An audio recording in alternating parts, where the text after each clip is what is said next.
Should be live now. All right, let me just take a look.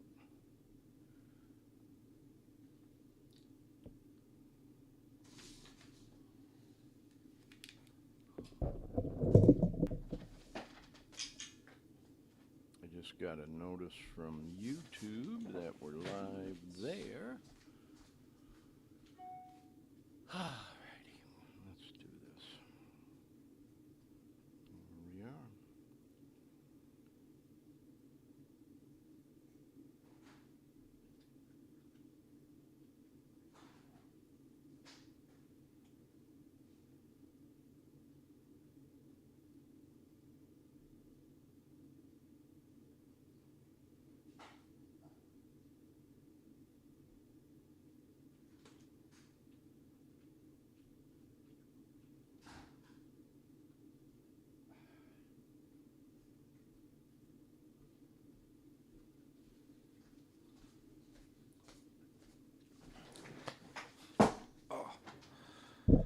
Okay.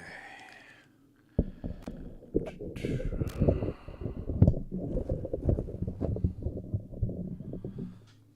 we go. How am I sounding good over there to you? You sound great. Is my level good?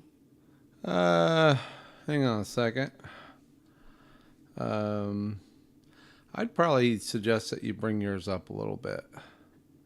Okay, check. 1, 2, 1, 2, 1, 2, 1, 2. Check, check, check. Check, testing. Can you go up more? Yeah, I'm pretty much maxed out. Now I'm bouncing red a little bit, so that's probably about the best. Okay. All right, here we go. Okay, I got us live on the Facebook. We're live on YouTube. We're live on Twitter, which is now X. We're live on LinkedIn. We're live on all the things. All right, bro. This should be a good show. By the way, I didn't tell you, Dean, I am going to be doing some show and tell. I got boxes of Narcan and shit that I got at cool. Good to have. At the festival, so I'll put them on camera. Anyway, all right, bro. Let's do a good show. Have fun. Here we go. In 5, 4, 3, 2, 1.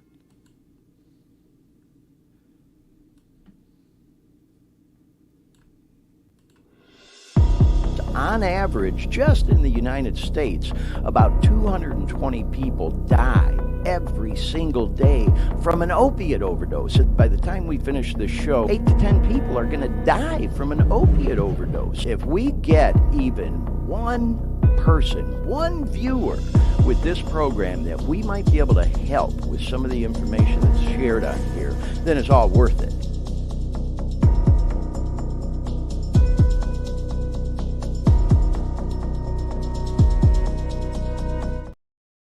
Hey everyone, Glenn Victor here. Welcome to the Dare Me podcast. We're so glad that you're tuning in with us today. It is episode 26 of the Dare Me podcast, and we've got a great episode for you today. Paid a visit this past week to a great event here in Sacramento, California, where we're coming to you live from right now, called Recovery Happens.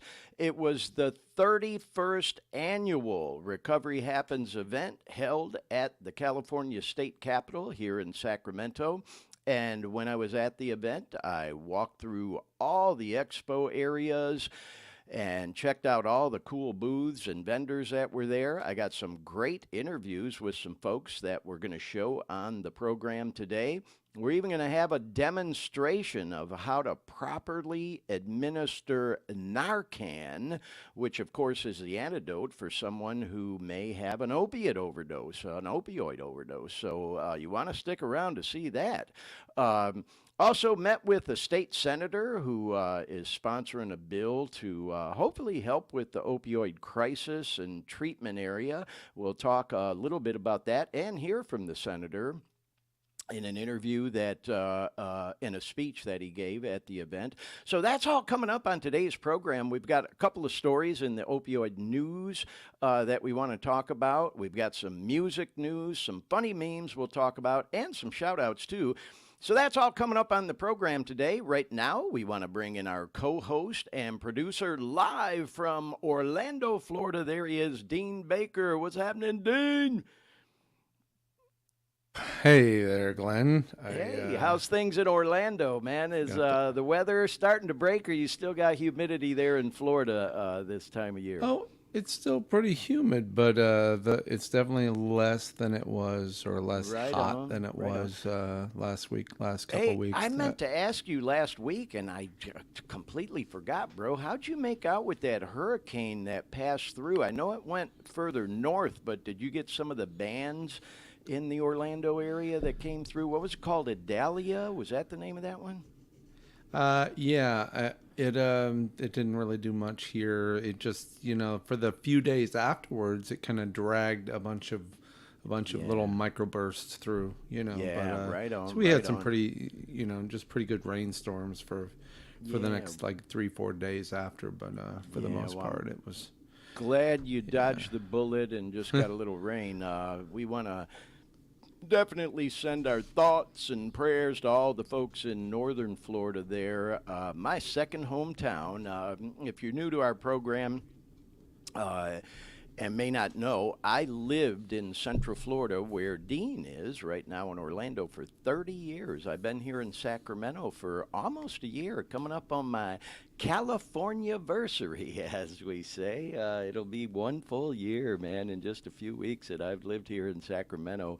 Of course, I have a long history with the state of California, going way back to the 80s. I've been all around this state, whatever that means to you. But an official resident of the state for almost a year, coming up in just a few weeks. But anyway, Dean, I'm glad you're here with us today. Thanks for getting us all prepared for the show today. We do have a bunch of slides and some really cool videos that we're going to show today, and Dean's been busy working on getting that stuff all ready for us for the last couple hours. Appreciate that as always, Dean. Before we get into the meat and potatoes of the program, though, as always, just want to do a little bit of an introduction of what the show's all about in case you're new to the Dare Me podcast. As I mentioned right out of the gate, this is episode 26, y'all. So we've covered a lot of ground, that's for sure. And I have told my personal story about my struggles with substance abuse disorder and addiction many times on this program. If you are new to the show, you can certainly go back and watch all the previous episodes where I touch on it every time. My favorite platform is the Dare Me Podcast YouTube channel. Although we're on several different Facebook pages, we're out there on LinkedIn. We're on what is now called X, used to be Twitter.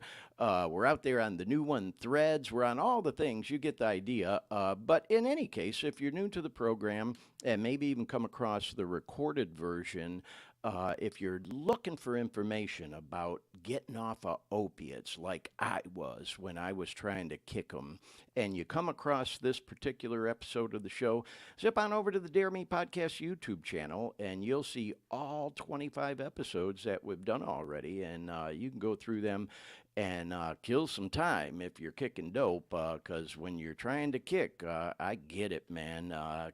Time moves at a snail's pace. And you really got to let time go by to get all that shit out of your system before you can really start to feel better. So, yeah, you can do a deep dive into my story if you go back and watch some of the previous episodes, but I'll give you a little bit of a recap today. I got hooked on opioid pain medication when I broke my ankle skating, of all things. And I had surgery, had a few pins put in my ankle, and then I had another surgery where they actually took a couple out, but you get where I'm going with this. They prescribed me opiate pain medication, and it worked great out of the gate, as we say. Made me feel great, and certainly worked well until it didn't. I became physically dependent on that medication. If I didn't continue taking it, I would get sick, dope sick. And I was hooked on it for 9 years. And I went through them all, bro. I went through Vicodins, Percocet, Oxys, Demerol, Dilaudid. At the end of it, I was snorting heroin because I couldn't get the pills anymore, and I'd get dope sick, and I was hopelessly addicted to it. Trading shit with other people I knew that were using it, getting it off the streets. You get the idea. I'm not proud to acknowledge that. It is my story. It is what it is. I just decided to do this podcast and put it all out there to see if we might be able to help even one person, as we say in the introduction to this program. By the way, I see we got some viewers, some listeners, and folks in the chat room already. Want to welcome y'all to the show. Thanks, as always, for tuning in. So, yeah, if you're new to the show, and like I said, you're looking for information like I was.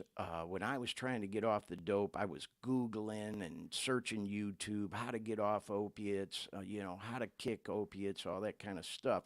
There's good stuff out there, but there's nothing like what we do with this show, as I always say. And we go live every Sunday, and then, of course, we post the recorded version on the different platforms that we're on for people to go watch and listen to anytime they may want to. So we hope we provide good and entertaining content for anyone, because we do talk about a lot of different things. That name, Dare Me, actually stands for some things, and we like to put these hashtags up on the screen from time to time, and there they are. Thank you, Dean, for throwing those up there. We like talking about drugs, addiction, recovery, which we've already talked about. We talk about enlightenment. There's a few episodes out there that we talk about that, spirituality, enlightenment, things to that nature. And we'll talk about it more as we go. Definitely spend a lot of time talking about music, because that's been instrumental in helping me get and stay clean.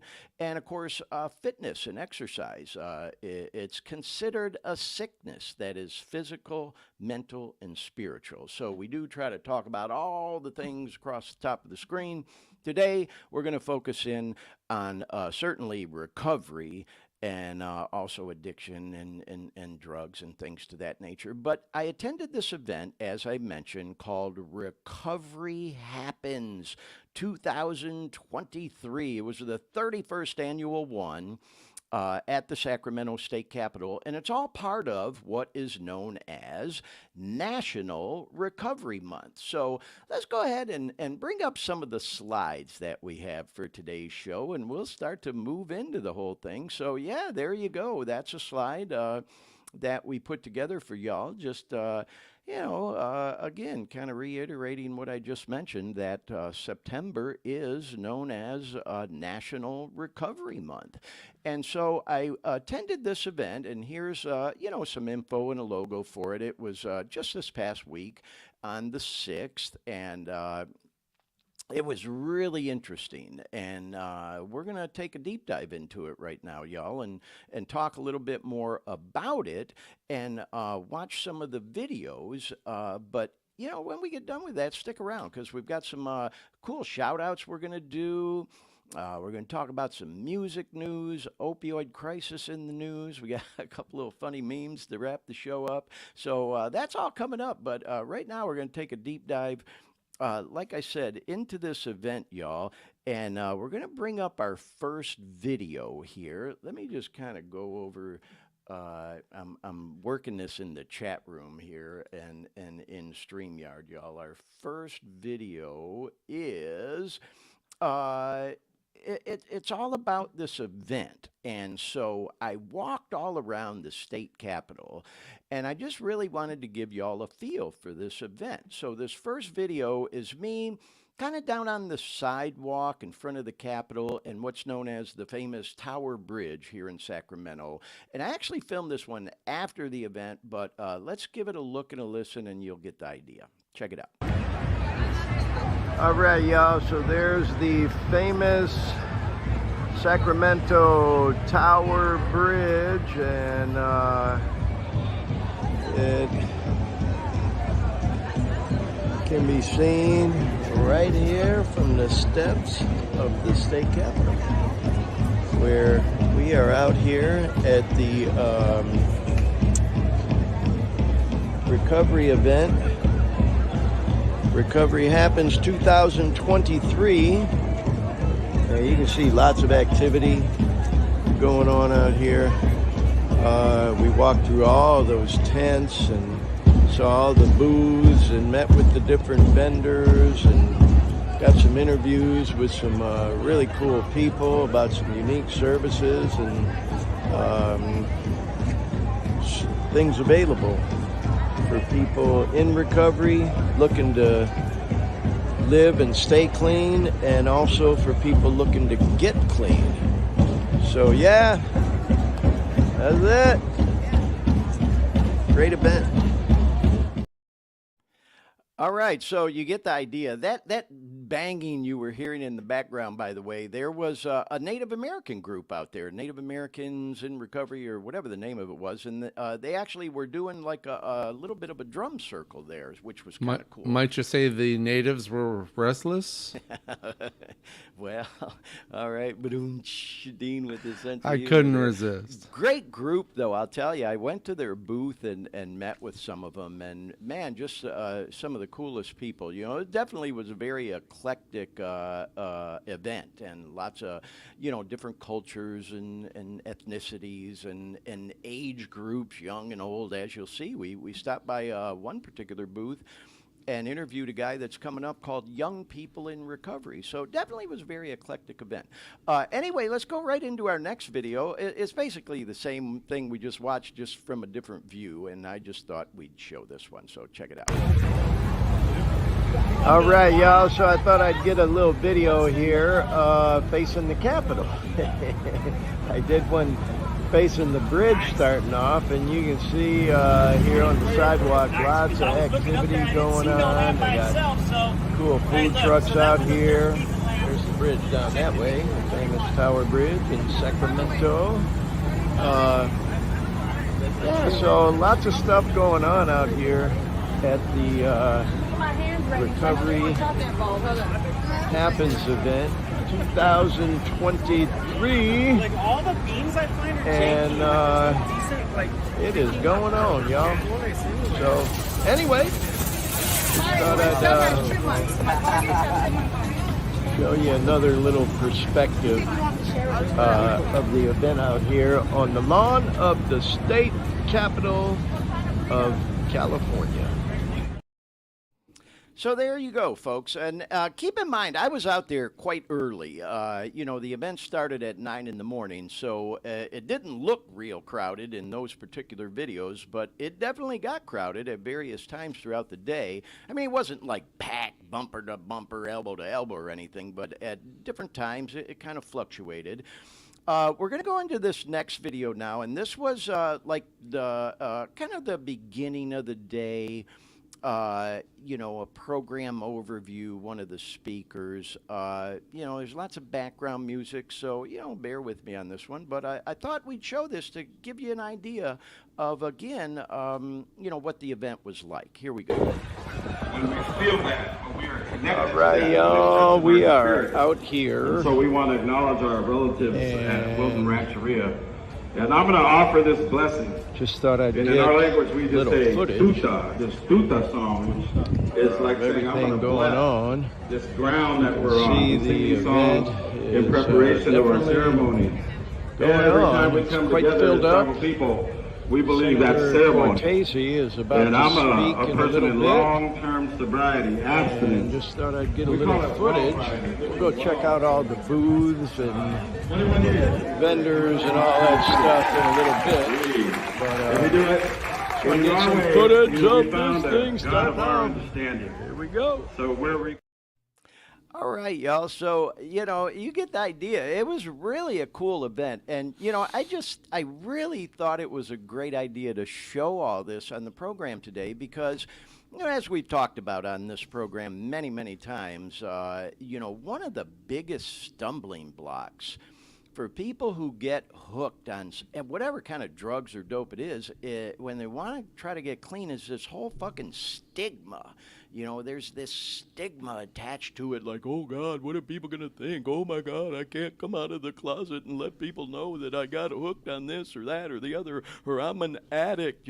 God, to use that word addict for some people is like, just fucking, beyond their comprehension for some people, especially from, I think the professional world, which we've talked about so much on this program. I really, not to, make what's the word I'm looking for? To make differences between different groups of people, I just will say, having worked in the business world and the corporate world and all that during my careers, I think it can be tougher for people, from the white collar and professional world to come out and acknowledge that they have a problem with using drugs, whatever it might be.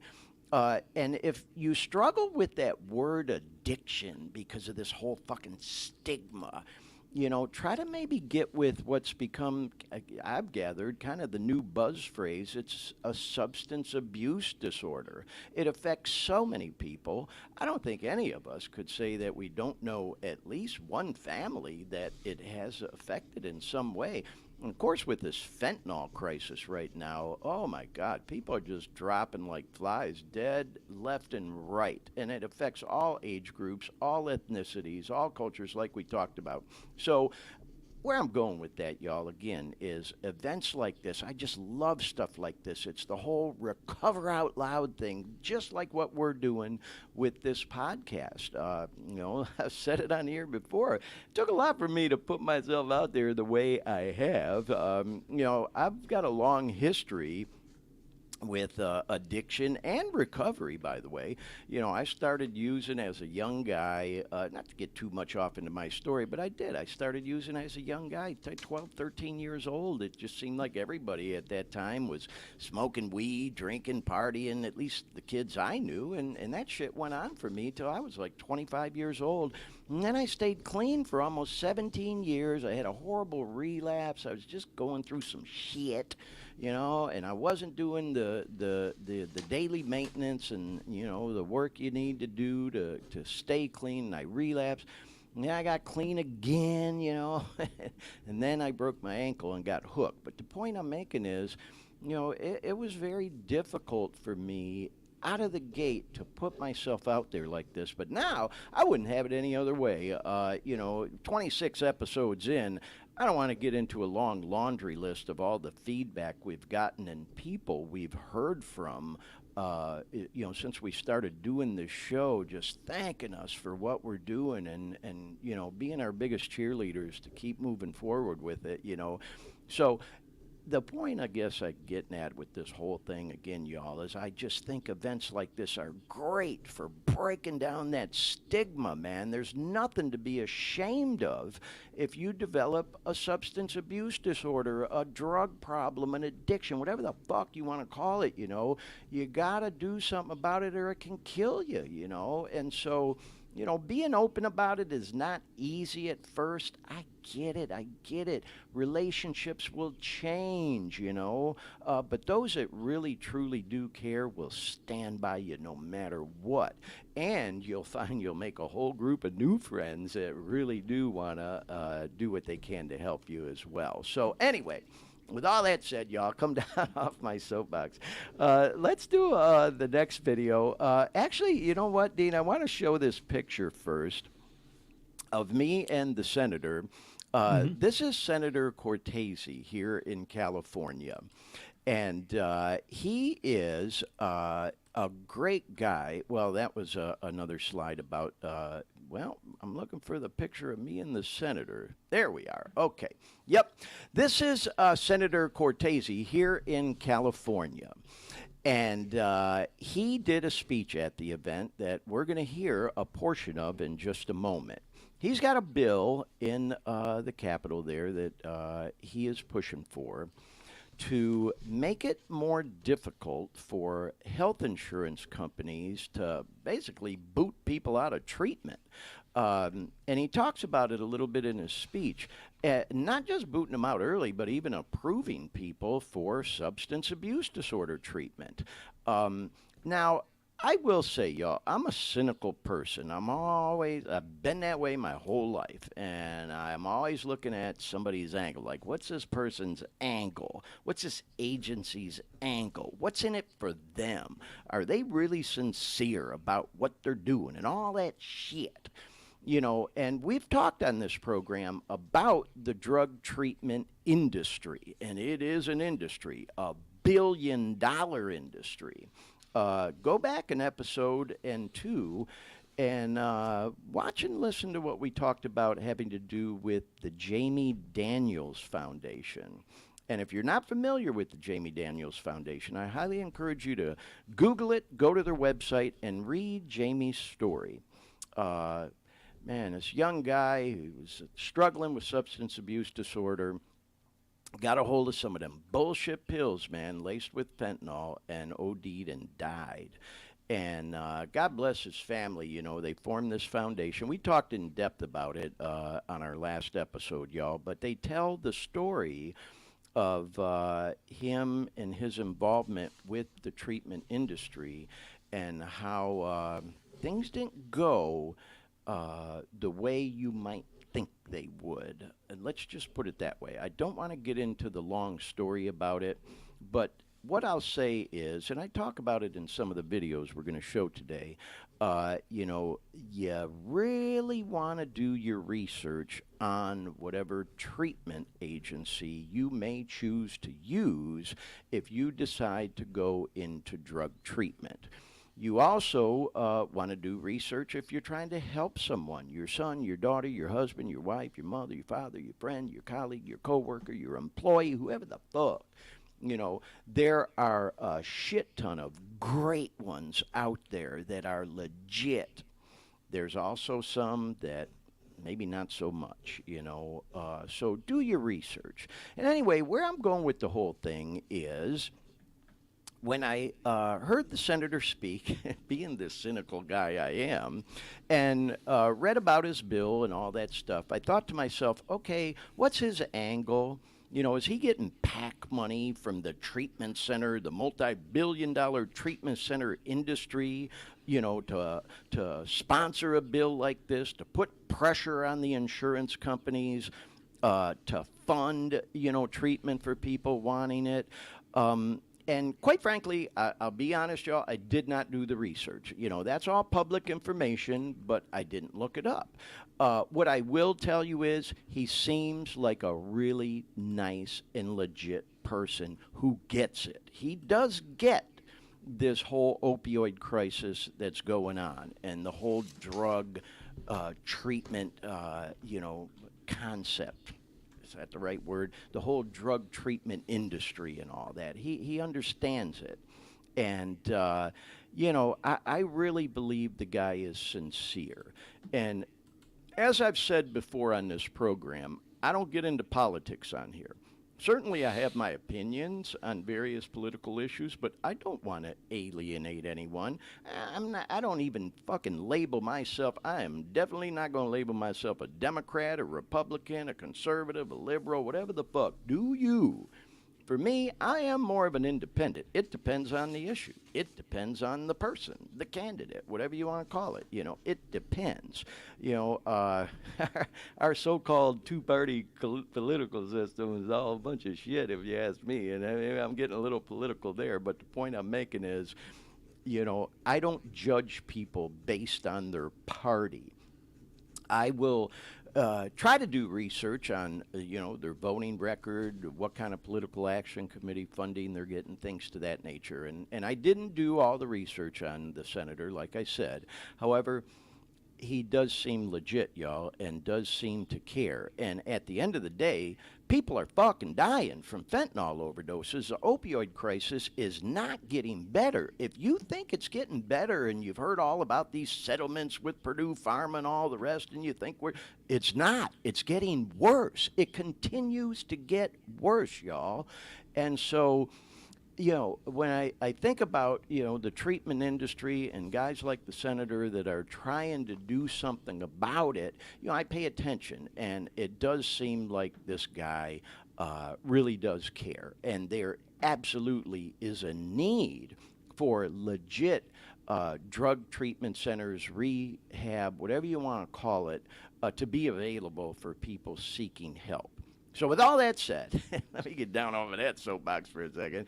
Let's go ahead and listen to this clip of the senator's speech, and then we'll talk about it a little bit more after. Check it out. Of our providers do is the senator given voice and amplified in the halls of the Capitol that we stand before today. And it's because of amazing state representatives that you're able to get so much work done on your behalf. Senator Cortese has been a champion in legislation in the area of substance use disorder and recovery services. Last year, he authored CCAP sponsored Bill 999 that Sherry just spoke about, and this bill sought to reduce insurance denial for substance use disorders.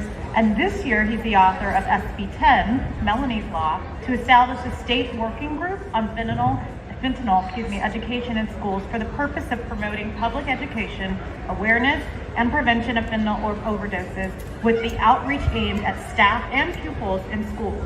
SB 10 would also develop the school resource guide on opioids, serving as a toolkit that may be accessed by school staff. It would also require all comprehensive school safety plans to include the development of a protocol in the event that a pupil is suffering or believed to be suffering from an opioid overdose. We are so grateful for his commitment and his leadership. Please give him a round of applause.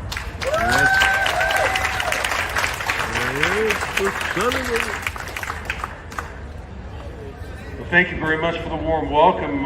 It's great to be here with all of you, and I'm proud to work with all of you on the issues close to home for all of us. And we're happy to see you here in Sacramento today, and hopefully you'll be back one day at a time. You're all about pushing for top-notch practices, of course, and ethical standards in substance abuse programs and amongst professionals. I'm deeply grateful for your dedication to improving the lives of the people that you serve. The cause resonates with me, to put it mildly, and that's why I love working with your group. The legislation you heard about that I authored last year did pass both houses of the legislature, and I just want to clarify that. It's not as if my colleagues in the Senate and our colleagues over in the Assembly refused to support what you wanted, what I wanted, but when the bill got to the governor's desk, it was vetoed. That's not all bad because it means the next version of SB 999 has really good talking points. My colleagues are going to know they voted on this before, that the legislature pushed this to the governor's desk before, and we just need to get aligned with the governor so he signs it into law. So there's obviously a lot more to that speech, y'all, and a lot more to the bill than things I mentioned. Obviously, the person that introduced the senator talked about, and he referenced briefly, the educational component in there, and talked about a need for us in our public school system to educate our kids better about the drug crisis, and specifically this opioid and fentanyl crisis. And I couldn't agree more. You know, so, oh boy, I'm gonna go down this rabbit hole, man. You know, some of the things they do in public education, the requirements they have with things like algebra and, you know, training people to pass a goddamn test, but meanwhile, they won't even teach a kid about, things like this. So anyway, that's a whole nother story. Just thought that we'd share a little bit about that, y'all. Now let's go into, some more video from the event, because they also had a banner contest. And it's pretty fun to watch. They had a march with all these different agencies that were there that decided to participate in the banner contest. And they did a walk around the Capitol, which was no easy task, because if you know Sacramento, if you're from Sacramento, there's a lot of construction going on around the Capitol right now. So I followed them as best I could, and it really was fun, and some of them got really creative. So let's go ahead and watch this video here. This is fun. All right, they're supposed to be starting this recovery walk of some sort here. All right, so we're going to get those banners. You got those banners Yeah, it's a recovery banner walk. If you have a banner, you win a prize. We have judges, and they're going to, so after the walk, we're going to meet back here, and then we're going to judge the banners. So, everybody that's getting ready for the walk or roll, are you ready? Where's Michelle? She with me? All right, Michelle is with me? All right. So, this is Michelle. I'm not sure what's going on here, y'all. I'm just recording and going with the flow. We'll see. She volunteered to lead the walk with us. I don't know where we're walking or where this is leading, but we'll see. I'm looking for the banners. Oh, there's a banner. There's one banner. Oh, there's a couple more banners. Here, let me get on the other side of these. Go for one. So I can. Oh, there's one. Come on, guys. Hey, do you know where we're walking to? Around the castle. Oh, all the way around. Oh, okay. Big circle. Okay, cool. Should have brought his blanket. There's one. Recovery happens in Sacramento Recovery Course. Okay. Oh, look, here come the banners. There's another one. Sober Mamas.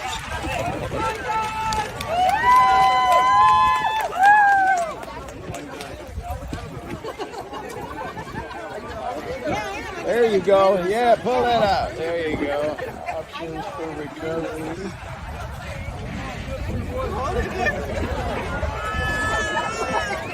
Like that one. Beauty. Definitely got some treatment centers out here doing some advertising, but that's all good, man. You know.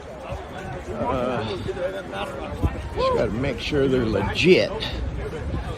So, okay, we're going to walk a little bit. I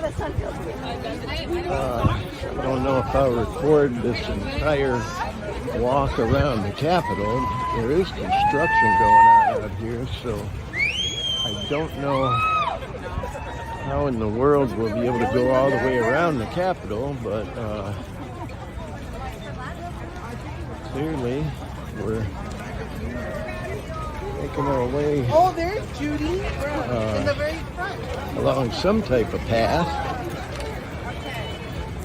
There's some other stuff going on out here too. I saw some news reporters that were out here covering some other stuff going on. But anyway, I'm gonna keep walking and then I'll probably pick up recording in a little bit. Let's see where we go. So there you go, everyone. We got some more video of the banner march, but I just wanted to reiterate, you know, as I was watching it, it came to mind, you know, what I was saying earlier. It's this whole recover out loud thing, and as I'm sure you could tell watching that, it truly was an eclectic crowd. I mean, there were people from all different age groups, ethnicities, cultures. It was just really cool to be there and watch people you know, participate in the march and the whole event and get the attention, you know, because like I said in the video, you know, there were a lot of other people around the Capitol that weren't there just for that event, and certainly got some news coverage and all too. But anyway, let's watch the next video about the banners. This is interesting because they Okay, y'all, I'm picking up again. Here's a couple more banners I didn't see earlier. Oh, this is the Native American group that was speaking earlier. How do you say that? Akua Native Healing. All my relations. There's another cool looking banner. They worked hard on this one. Look at that one. Sideways. That. Sideways. That's cool as hell. That's a cool banner. Oh, look, here comes another one. Yeah, I'm surprised I haven't seen any. Hey, can I see y'all's banner for my podcast? All right, I like it. Cool. Thanks, brother. Yeah. That one's cool. Yeah, I'm surprised I haven't seen anything for NA and or AA. I mean, you know, get the whole freaking anonymity thing, but they both have PR committees, and there's no reason that they shouldn't have an informational booth out here. Maybe they have a booth, but just didn't do a banner. So I'm gonna go walk them booths in a bit, and hopefully there's some representation. What's that, bro? I think I seen you at Progress House sharing. Oh, did you? Oh, right on. Right. Yeah, it was interesting. Right at the end of that video, I have what's called a service commitment in, I'll just say the NA program that I'm involved in. And I go speak at a treatment center, a rehab center for men, the third Thursday of every month up in the Sierra foothills. And the guy recognized me. There were a few people I bumped into there that recognized me, and just kind of made me feel good. And so anyway, y'all, yeah, it was interesting, as I mentioned in that video. I did see, and you'll see it in one of the clips coming up, bumped into somebody I knew who has a table in one of the tents there where the expo area was, who was selling some merchandise that had like the NA logo and promoting NA and things to that nature. But the PR committees for AA or NA did not have a table out there that I saw, which was disappointing to me. The tables in the expo areas you're going to see, I did see on the website, costed money. It was like $300-400 to have a table, which certainly the NA or AA community could afford. Sometimes they do have challenges with, getting people to volunteer to do the service work and man the tables or the booths or whatever, what have you. It's just interesting that, all these treatment services were out there, as you're going to see in a moment. Yet, man, it was a little disappointing to me that I didn't see any 12-step groups out there with tables. And if you're a regular viewer of our program, I am a 12-step guy. I'm not a representative. I always like putting that disclaimer out there. The whole, thing as far as that goes. I'm just another guy trying to stay clean another day longer, but I can damn sure talk about 12-step programs, and I am active, in mainly the NA program. And I just would have sure liked to have seen informational booth out there for either or of the programs, because they've been so instrumental in helping me along the way. And, for anybody that was out there looking for information, they weren't there. I mean, obviously, people can get that information online. They're very widely known programs, things to that nature. It just would have been kind of cool to see him have a booth out there. But anyway, let's move into this next video. Well, next year you can bring your own banner. Have the Dare Me banner. Well, you know what, Dean? I'm glad you interjected there, because that one I meant to mention that one banner for A House, the really cool and colorful one. Mm-hmm. I had some video of it, but I just didn't put it in today's program because it would have bogged it down a lot. They did a contest, and at the end of the march, they voted on what the best banner was, and everybody there thought A House should have won. It was this very creative, handmade banner and everything.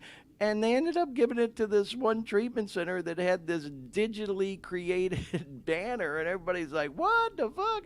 I mean, they definitely had probably the most boisterous crowd, and the A House won second place. But there was some funny business going on with the voting there, because A House sounds like that was politics, huh? Yeah, yeah, they definitely had the most creative and colorful banner, but everybody knew they should have won. But it's all good. It was all in fun. And all for a good cause, and of course all that stuff. But anyway, let's watch this next video, y'all, and then we're going to start to get into, me walking through the expo area, some of the booths, and then don't forget, I mentioned it at the top, if you're just joining us, we're actually going to see a couple of training videos. It don't take long, just a few minutes. A guy goes through, really cool guy, met how to administer Narcan properly if somebody's having an opiate overdose, and also how to test drugs for fentanyl with fentanyl strip. Those are coming up real soon, y'all. So anyway, let's move along with the videos. Here we go. All right, y'all.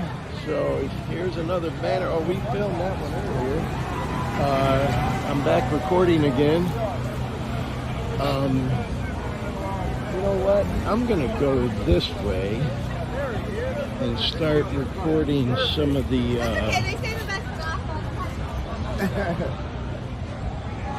vendors and booths in here.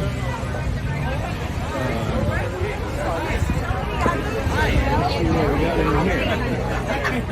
A lot of recovery centers.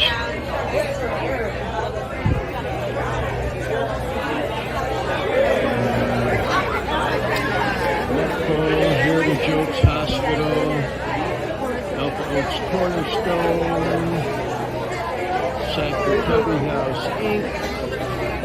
There's the court booth. They were out at that fentanyl summit I went to.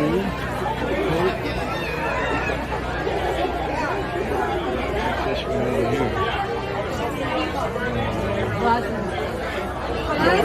What's up, man? Hey, what's up, bro? Good, bro. Good to see you, man. Yeah. We out here. Yeah. I was hoping there'd be an NA presence here of some sort, you know. Cool.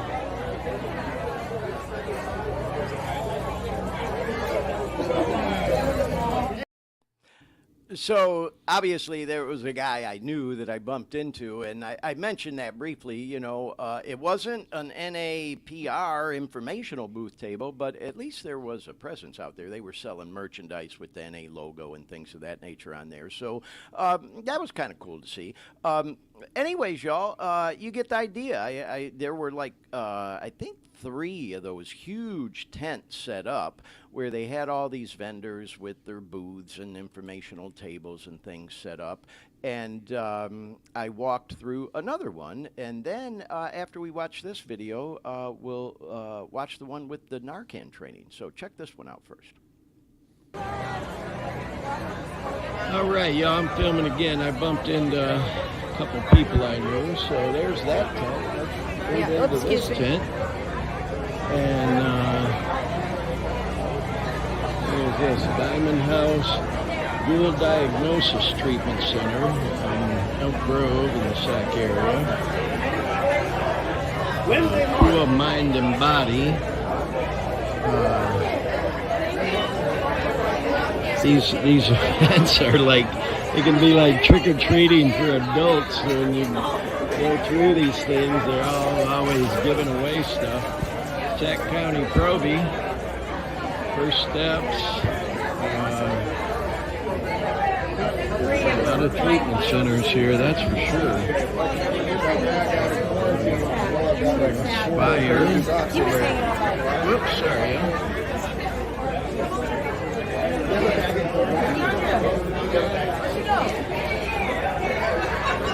Some faith community tables.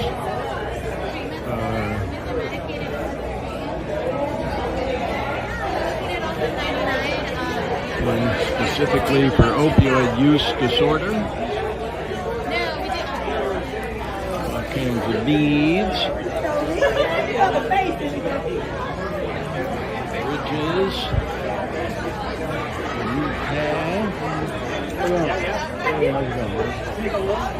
A lot of treatment centers here, that's for sure.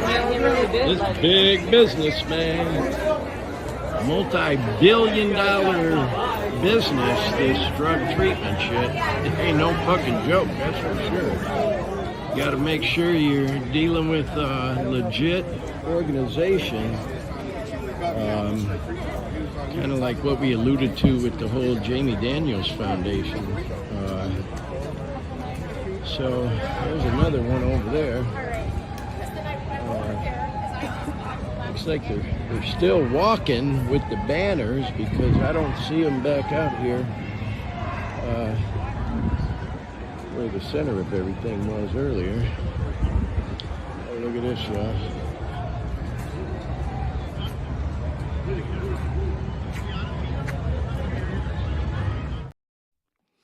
So yeah, we're going to show another video shortly of those little posters that I ended that particular video clip on.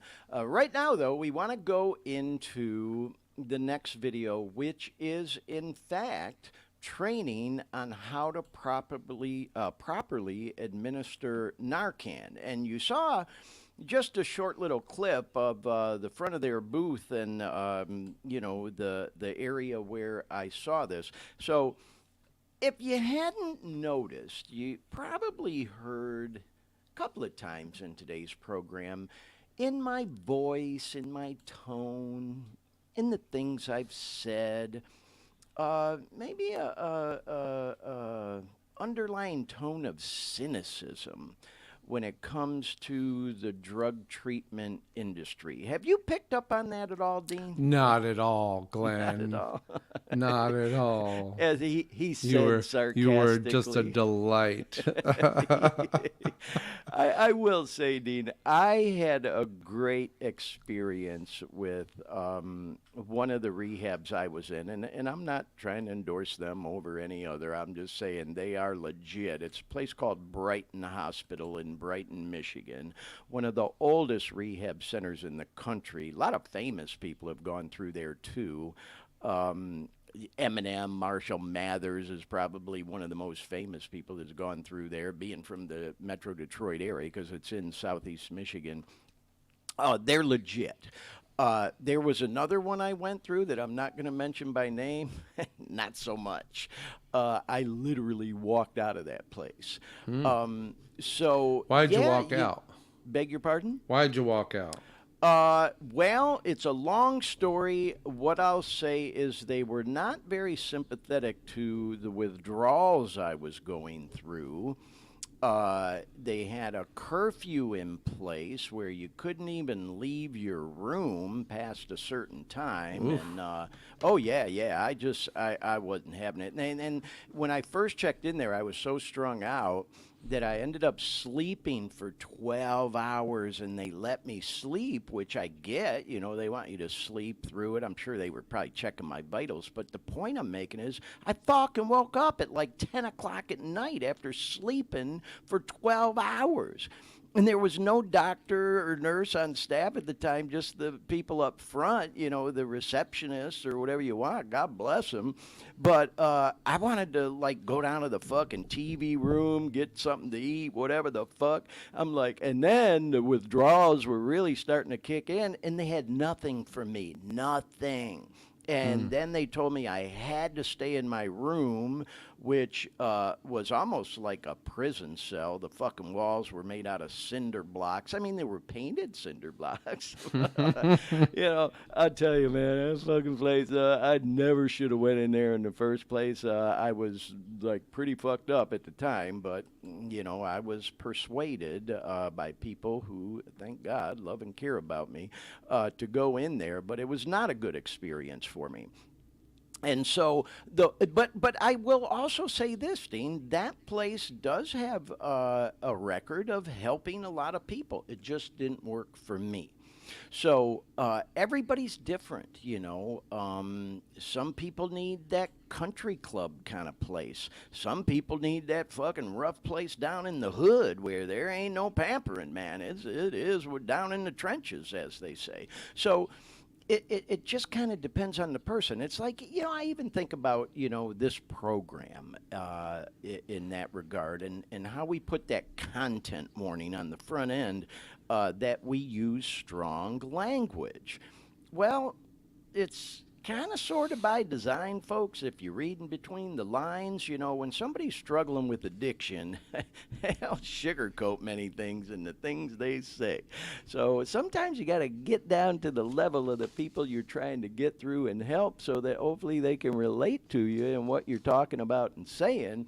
And so, yeah, man, we don't hold any punches or sugarcoat anything on this show in terms of the language we use, and even talking about specific drugs. You know, we're not trying to trigger nobody. You know, but if us mentioning specific drugs is a trigger for you to go out and use, your problems are much bigger than anything I could help you with. You know? So in any case, though, yeah, like I was saying, y'all, I don't mean to be cynical toward the treatment center industry. All I'm saying is, do your research if you're thinking about going into treatment. I also highly encourage you to do your research on the 12-step programs as we talked about. So, with all that said, y'all, I will say one thing I just loved seeing is there were a lot of booths there. Dean, if you give me a close-up here on the camera shot, I got a little show and tell. Yeah, they were all giving away Narcan, and I just thought it was awesome.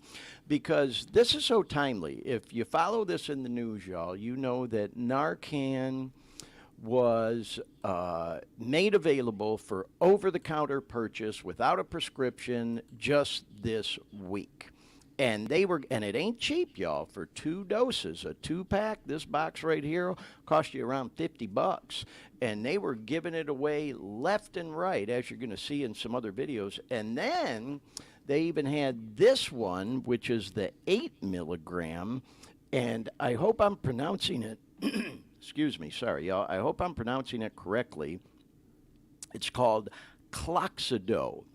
And you can see it's another brand, if you will, of Naloxone, which is, you know, Narcan, basically. And it's the antidote for somebody that overdoses on an opiate. So they were giving both of these away on just about every other table you went through the expo. And, you know, it was great. I got several of them. Obviously, I got a couple there. And so I came across this booth for this agency called End Overdose. And I got a bunch of their stuff here that I want to show y'all. And I met this really cool guy, Anthony Benuelos. Anthony, if you see this, I hope I pronounced your name correctly. And I got a couple videos with Anthony. He's going to do the Narcan training for us right now. And then I'm going to talk a little bit more about the agency. And then he's going to show us how to use these fentanyl test strips. So this video is only about 3.5 minutes long, y'all. It doesn't take long, but let's give it a look and a listen. And then we're going to talk more about the agency End Overdose. They're legit, y'all. They're the real deal, doing good work that's saving lives. Check this out. So today we're going to learn how to identify and respond to an opioid overdose. Now we're going to do this in 4 steps, okay? So step 1 is right here. We're going to recognize the signs and symptoms. Now the 3 I want you to pay attention to are on this board. Now this is also known as the opioid overdose triad. These are the 3 most common signs and symptoms of an opioid overdose. Now these 3 signs and symptoms are pinpoint pupils, shallow breathing, unconscious and unresponsive, okay? Now, pinpoint pupils. Now, a lot of us have a light source on our phone, right? So if I check these pupils, now a normal reaction to light is, they're gonna constrict a little bit, there'll be movement, right? Now, if this person's experiencing an opioid overdose, if I check these pupils and they are non-reactive to light and pinpoint, that's a bad sign, okay? Now, breathing. A typical adult breathes 12 to 20 breaths per minute. Anything under 12 breaths a minute is considered respiratory depression. This person's in trouble. So to check for breathing, we're gonna stop, look, and listen, okay? So we're gonna tilt the head back, we're gonna stop, we're gonna look at the chest at an angle. By doing so, we're better able to see the chest rise and fall. Not only that, we can hear for a breath and we can feel for a breath. Anytime they exhale, to be warm on our skin, okay? Now, if somebody's in respiratory depression, breaths are gonna be real shallow, not as deep, right? Not as deep, okay? Now, if they're breathing under 12 breaths a minute, right, they're in respiratory depression, okay? Now, we're also gonna check responsiveness with the sternal rub. So you're gonna get your hand ball in a fist. Now, your knuckles, you're gonna grind on the sternum, right? Now, if this person's sleeping, and I do this to them, they're gonna wake up, right? If they're unresponsive to the stimulation, that's a bad sign, okay? So if these 3 signs and symptoms are occurring, they're experiencing an opioid overdose. Now, step 2, we're gonna call 911 or yell for help. Now, in California, you're protected by the Good Samaritan law, okay? This protects you from any civil damages. Now, this law also protects an individual who is under the influence of a controlled substance, in possession of a controlled substance, and in possession of drug-related paraphernalia. Do not be afraid to get help all the way, okay? Now, step 3, we're gonna administer naloxone. This is a medication that they use to reverse an opioid overdose. Now it's real simple, real easy to use. Now you're gonna get your hands like this, 2 fingers up top, thumb on the plunger. You're gonna insert in the nostril as far as the fingers let you, and you're gonna hit the plunger once, okay? Now this is a demonstration device. If you click the top, it unlocks. Now I'm gonna pass this around. I want you to get comfortable, familiar with that device. Now a real device is one-time use and done. Meaning once you use it once, you cannot use it again, okay? Now after we administer the medication as continued care, we wanna start off with rescue breaths, okay? So we're gonna clog the nose, tilt the head back. We're gonna give this individual a breath every 5 seconds. Now just enough to see the chest rise and fall. If it hits 3 minutes and they are still unresponsive, administer a second dose in the opposite nostril and continue rescue breathing, okay? Now in the event that this individual starts to become responsive, which is a good sign, we want to turn them on their left side in the recovery position. The reason for this being is they might be nauseous, they might throw up. This prevents them from choking on the throat, okay? Now there's no life-threatening side effects of this medication. If you misdiagnose somebody, no harm, no foul, they'll be perfectly fine. I just want to say thank y'all for taking the training. We got free stickers, we got free handouts, free pamphlets, we got free fentanyl test strips as well. Thank you, everyone. Thank you. You're welcome. How about that boy, Anthony? Shout out, Anthony. You rock, bro. Man, he did a great job on that, didn't he, Dean? Yeah, And he yeah. did it all in 3 minutes and 30 seconds. And as you can tell, y'all, there were people, watching this, and it was like that for him all day long. People just passing through that booth area on and off. And so, clearly, he had gone through some training on how to deliver this training quickly. And so, anyhow, with all that said, let's get a close-up again, Dean. I'm going to go ahead and open this box right in front of everyone, so that you get the idea of what you're looking at. So here is the device that he, was showing there. So, you open the box up, y'all. You get 2 of these inside, the box of, the Narcan. Okay, and it does come with instructions, but who reads them pamphlets? I mean, there's like so much information, But and then you just, you pull this thing open, and again, there's more instructions, and then here's the device that he showed us in the video.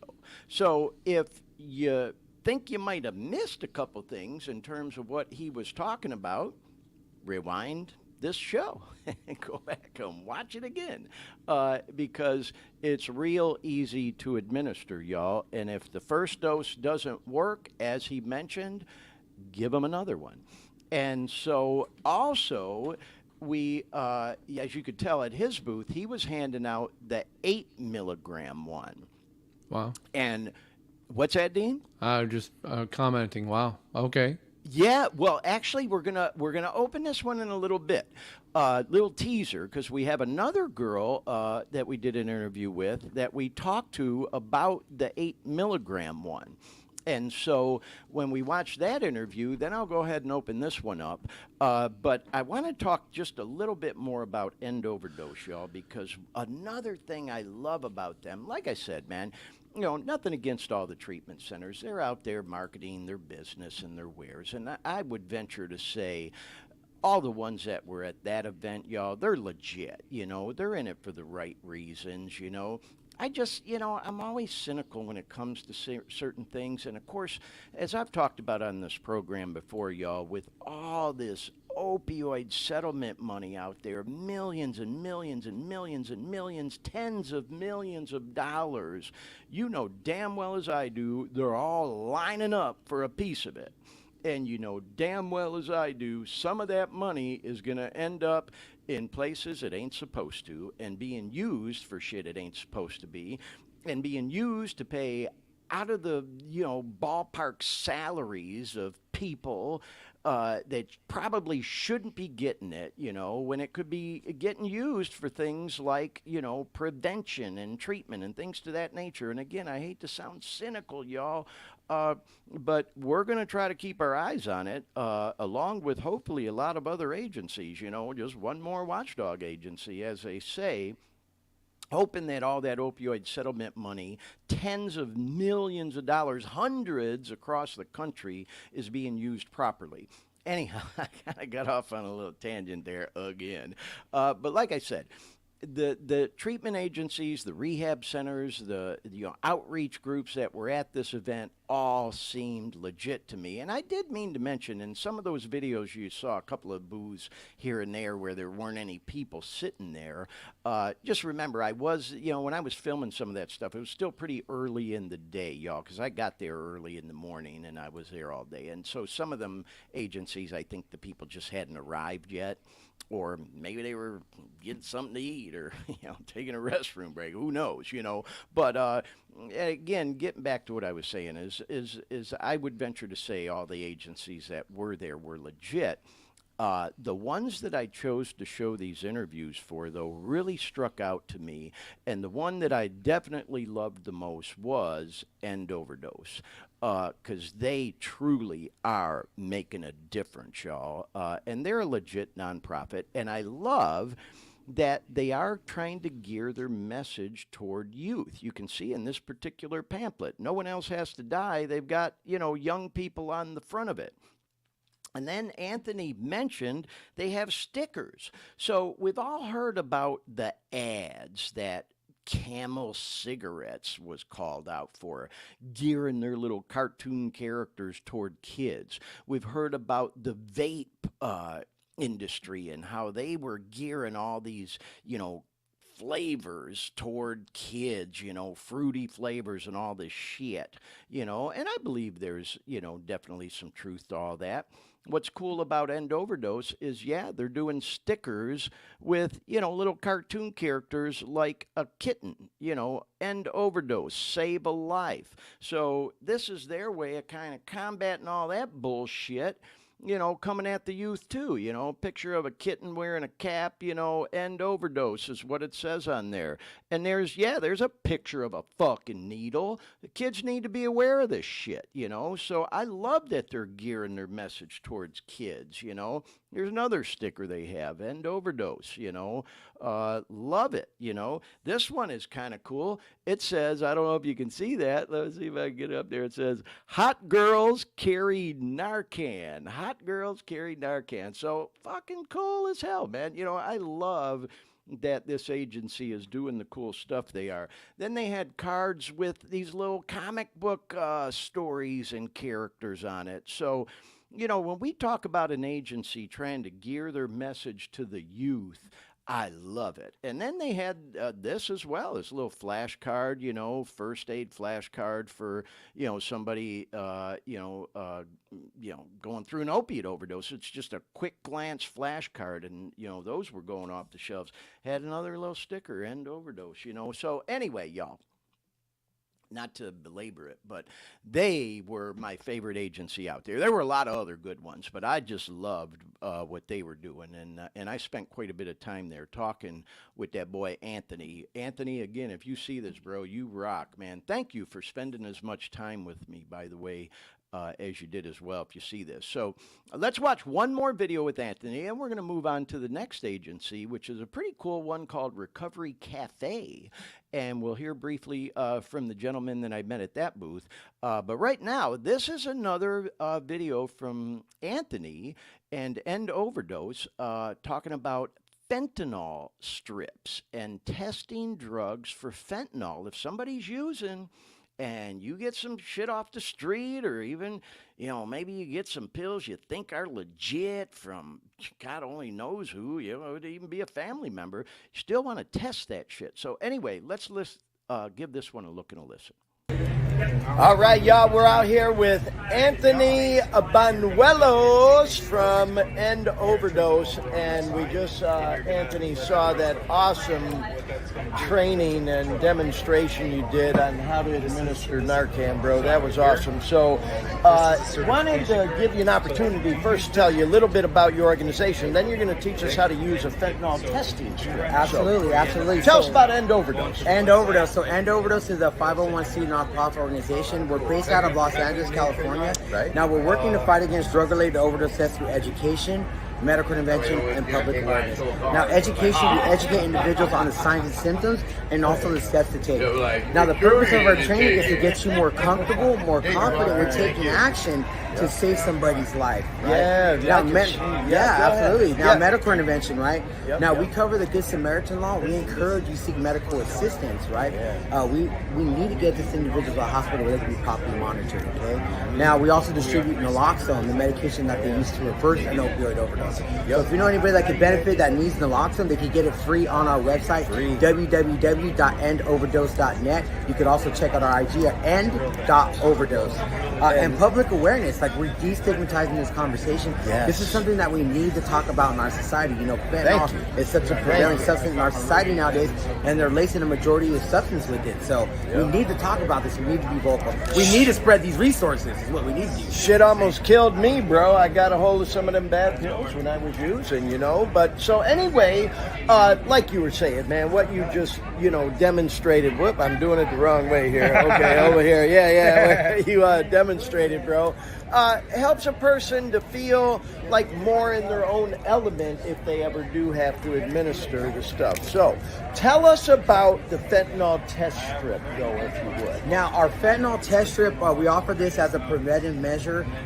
Basically, you know, take, for instance, someone's written a prescription to opioids, right? Right. Now, say I run out of prescription. How many times have we asked a neighbor for some pills? Like, hey, neighbor, hey, my back is killing me. Or just flat out buying them off the street from a plug, you know? Absolutely. And maybe somebody that's a first-time user, somebody that's had conviction, that's not an active fentanyl user, right? Now, we want individuals to be safe. It's kind of, we want individuals to kind of be responsible in a sense, preventive measure, right? I'm not an active fentanyl user, right? I just want to take whatever it is that I'm taking for it to be. Right now, these are real simple, real easy to use. I guess I'll demonstrate how we use this right here. Okay, yeah. I don't have any bottled water, but we don't have no water right there. So we got no substance. But if it's in a pill form, we encourage that you crush up the whole pill, and mix it up. You'll need like a bottle cap of water, some water, and this test strip right here. You're going to dilute 10 milligrams of the substance, real small amount, around the size of a matchstick head. Okay. Real small amount. And I'm going to open this up. Yeah, go ahead. Let's show it. Yeah. I love this, man. It's, you know, again, I think just by watching this will help our viewers to feel more in their own element if, unfortunately, they ever have to, you know, deal with something like what we're talking about. Yes, sir. Absolutely. Okay. Now, the test strip's going to look like this. Now, the blue end, after we dilute our substance in the water, right, dilute it, let it dissolve, you're going to hold the blue end of the test strip, right? You're going to dip in solution for around 30 seconds. You'll see it soak up into the strip right here. Right. Now, when you take the strip out, right, it's going to look, it'll have a reading on there, right? Now, the reading's on the back. You're going to have two red lines. It's negative. There's no fentanyl in there. One line, there's fentanyl present. You got a bad batch. You probably shouldn't use it. This is similar to like the COVID test or whatever, you know? Yeah. So, yeah, man, I the way you say you probably shouldn't use it, don't fucking use it. Probably shouldn't use it. You got a bad batch. Yeah, for real. Don't. But hey, bro, thank you so much, man, for what you guys are doing here. Tell us your connection with Mobilized Recovery. What's that connection there? Yeah, so actually we went on tour with Mobilized Recovery last year. I forgot the amount of states we were, but we were present with them last year. We distributed over 10,000 intramuscular naloxone kits across the U.S. So we toured the United States and distributed naloxone all across the U.S. last year. Wow, awesome. Well, thanks again, man. Appreciate you. I appreciate you. Rock. Thank you. Peace. All right. Wow, man. Did you hear what he just said, Dean? They distributed over 10,000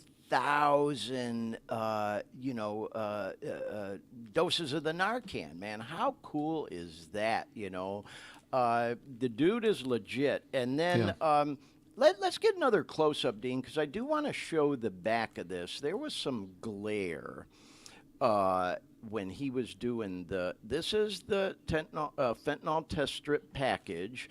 And here is the back of it. And you can see it. There's still a little glare, but you can see better that strip with, you know, the the two lines underneath and the one line up above for positive and negative. And then there's a barcode. I'm trying to hold it steady, so if you were interested, you could certainly scan that barcode for more detailed information. But anyhow, y'all, I just thought it was great, and I certainly got some of those that I've got on hand that, you know, I could provide to anyone if they wanted them. And Yeah, I was just going to the End Overdose website. Or go to the End Overdose website. It's pretty cool. It's a .net, .net. .net. They've got this commemoration garden. Have you seen it? No, that I didn't see. You want to take a look? I can bring it in. Yeah, let's bring that up. Okay, so hold on. I'm just going to add What is it, like a memorial? Yeah, I'm just going to add the screen. Hang on. Let me go with No, I entire appreciate screen. you doing that, Boom, Dean. Yeah, I was share. just, I mean, not to make excuses, but I just was doing so much prep for today's show that I didn't get really or take the time to do a deep dive into their website, you know. So the sites works really nice. yeah, it looks get pretty, certified free Naloxone, get fentanyl test strips, commemorative garden, support us, and go into the site, and it's just wow, look isn't at it that. crazy Here, the I kind was of saying numbers they're hitting? 10,000. They've distributed over 81,000. Wow, bro! Yeah. I'm so glad you brought this up, Dean, because like I said, I hadn't looked at this. Yeah, it's pretty good. Talk about the services, all the people, their team, which you've already they're met some of legit, these y'all. people. Oh my God, they're the real deal. They're really kind of doing it. They got a store. Here's the garden, and Yeah, I'm gonna this got my I've already loaded it on another page, so I'm gonna jump to that other page. Yeah. So this is where it starts, and I'm gonna scroll, and it's stones bear their weight, mourn. Oh Silent my echoes God, in how white cool light. is this? So I'm just kind of scrolling with my mouse. Petals fall too soon. End overdose. This is really kind of neat. You go in here and remember those who have lost overdose This and is enter the garden. Powerful. And when you enter the garden, at the bottom you can't see it because of the StreamYard thing is there, but it says add a name, so you can actually add a name of somebody to this. And Man. this is you're at the top of this. That is really Dean, cool. I can't thank you enough for bringing this up, bro, because it just kind of reiterates. I mean, I had this sense after meeting Anthony and watching his presentation and hearing more about the organization and reading the brochures that this place is legit. And now watching what you just pulled up reiterates that with me that much more. They're the real deal, y'all. They are not just helping people, but literally saving lives. And I'm so proud that I was able to meet with Anthony and learn more about the organization and share it with everybody. This looks like you can do it in VR. It's that kind of feeling to it because you can look it all over. And I'm wondering if they have it so that you can, on the Oculus, you can kind of get in and look around. How cool is that? It's pretty neat. And yeah, it is. I'm still having, I guess I have to add a name to do something, but yeah. If I were to add a name, it's going to open up, and then I course, get it, and hopefully we would never have to add a name. But you know what, man, what a unique tool to help people heal, because this takes us in a whole nother direction almost with the whole thing that, when somebody dies of a fentanyl or any other opiate overdose, yeah, that person's dead and gone. We also want to remember all the other people it affects. It affects their family, their mother, their father, their son, their daughter, their brother, their sister, the whoever.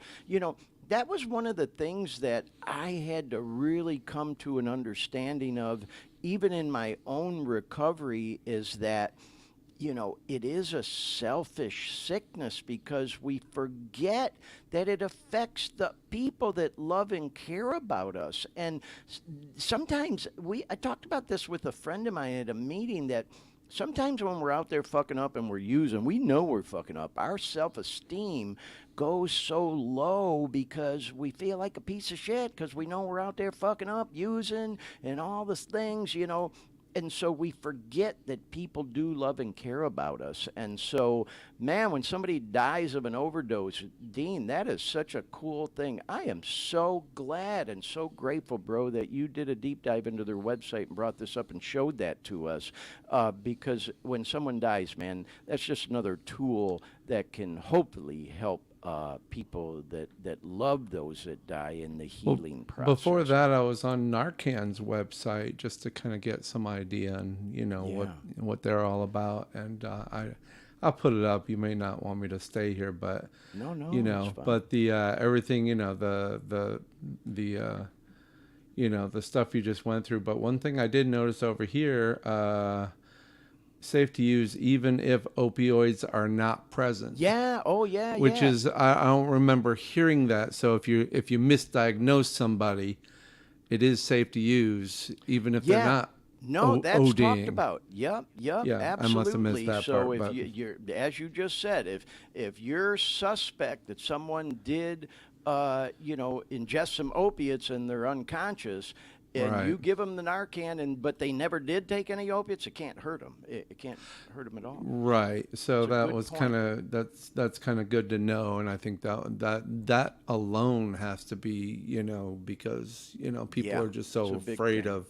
I Well, don't and want I to hurt was- the person. Yeah, I was also very happy to hear, I'm sure you picked up, Anthony talked about, the Good Samaritan law and things to that nature. If you come across somebody, y'all, and you think they're suffering from an opiate overdose and they're unconscious, by all means, do everything you can to help them, and hopefully you'd be able to administer some Narcan. You don't have to worry about any type of prosecution or anything. You're protected under the Good Samaritan law. But Dean, you rock, bro. Thank you so much for sharing that information with us, So anyway, shout out once again to End Overdose. Go check them out online, y'all. It's .net, endoverdose.net. .net is, usually, for nonprofits, and they are legit, y'all. So check them out.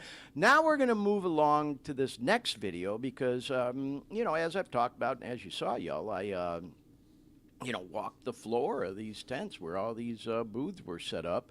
And another one I came across, it definitely caught my interest for a variety of reasons that I'll talk about in a minute, but it's called Recovery Cafe, and the guy that was working the booth was so nice to me. And it's just a very interesting organization. And again, I love that it's kind of geared toward younger people that need a place to hang out when they're getting clean. You know what I mean? It's like young people like going out, like hanging out, doing stuff, but they don't want to go to the club where everybody's drinking and drugs are around and shit, but they, still like hanging out. And so let's hear a little bit about the place that's called Recovery Cafe. Okay, y'all, we out here in this tent again with all these cool vendors, and I came across what's called the Recovery Cafe Network, and this is a real cool organization. I was chatting with the gentleman here who's agreed to talk with us, and I'm sorry, what's your name again, bro? I'm Ken. Ken. Good to see you. Ken, tell us a little bit about Recovery Cafe, if you would. So Recovery Cafes, and there's 61 of them across the country right now. Wow. They're just safe community organizations, membership based. Membership is free, but when a member comes in, what they commit to is being drug and alcohol free, participating in their recovery, going to their support groups, and just giving back. So real simple. So then what they get is support groups, meals, coffee, sober activities. So it's not a treatment center. It's a place for mainly probably young people, I would assume, to hang out. Like a cafe, you have activities, I'm assuming maybe music and, open mics and things like that. Absolutely. So, not treatment, not a clinical program, but a long-term support program for people in recovery. Right. So, wow, man, this is so cool. Let me just show this. There's a little picture of some of the locations, and I'm going to grab some of these brochures. But let me ask you this. I'm just asking, bro. You said you're in 61 markets across the country. Right. So I'm just one of them guys. I wonder, well, where's the funding for this come from? Is it a franchise? Is it a nonprofit? How's that work? So each one of those 61 is its own local nonprofit. Right. So there is, as a nonprofit, they got to do a lot of fundraising. Right. So I work for the network. Right. So it's not a franchise. It's a social licensing model. Yeah. So, but what the network provides is training in how to run a cafe and how to do the fundraising. Wow. So we provide a lot of support and training for local, small community nonprofits who choose to run a recovery cafe. Bro, I love it, man. I love it. Ken, thank you so much for talking with us, man. If people want to check out recoverycafenetwork.org, they can learn more. And find out how to start one in their community. Oh, I love it, man. I love it. So, hey, y'all, we'll talk more about it on the podcast, but there's that. And I'm going to get some of these brochures. Thanks again, Ken. All right, shout out Ken and the Recovery Cafe Network. Yeah, man, I really enjoyed meeting with Ken and hearing about them. And as I mentioned before we started that video, I have kind of a unique, how shall I say, take on the whole thing. For all my friends back in Orlando, where I lived for 30 years, my program friends, and others too, some of y'all will recall, I was very involved in a club there that was called Club Soda. And it was a drug and alcohol-free nightclub, basically, coffee house, whatever you want to call it. I was the DJ there, and I invested a little bit of money in it.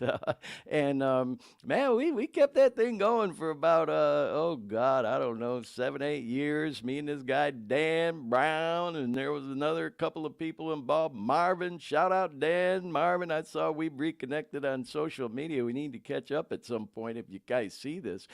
But, man, we kept that thing going for a while, but it always struggled, always struggled financially. We bounced around to a couple different locations, a few different locations. But what I loved about it was exactly what I've been talking about, is it gave young and older people a place to go.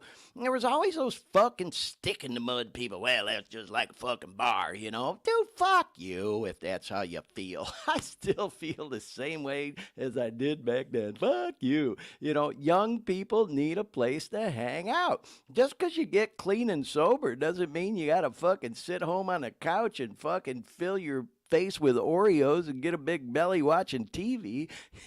Get out and do some shit. Go to the gym, And like I said, young people like going out and meeting other clean and sober young people. And young people like to go to places that they can dance, where they don't have to be exposed to people drunk and drinking and hitting them on them inappropriately and drugs all around and shit.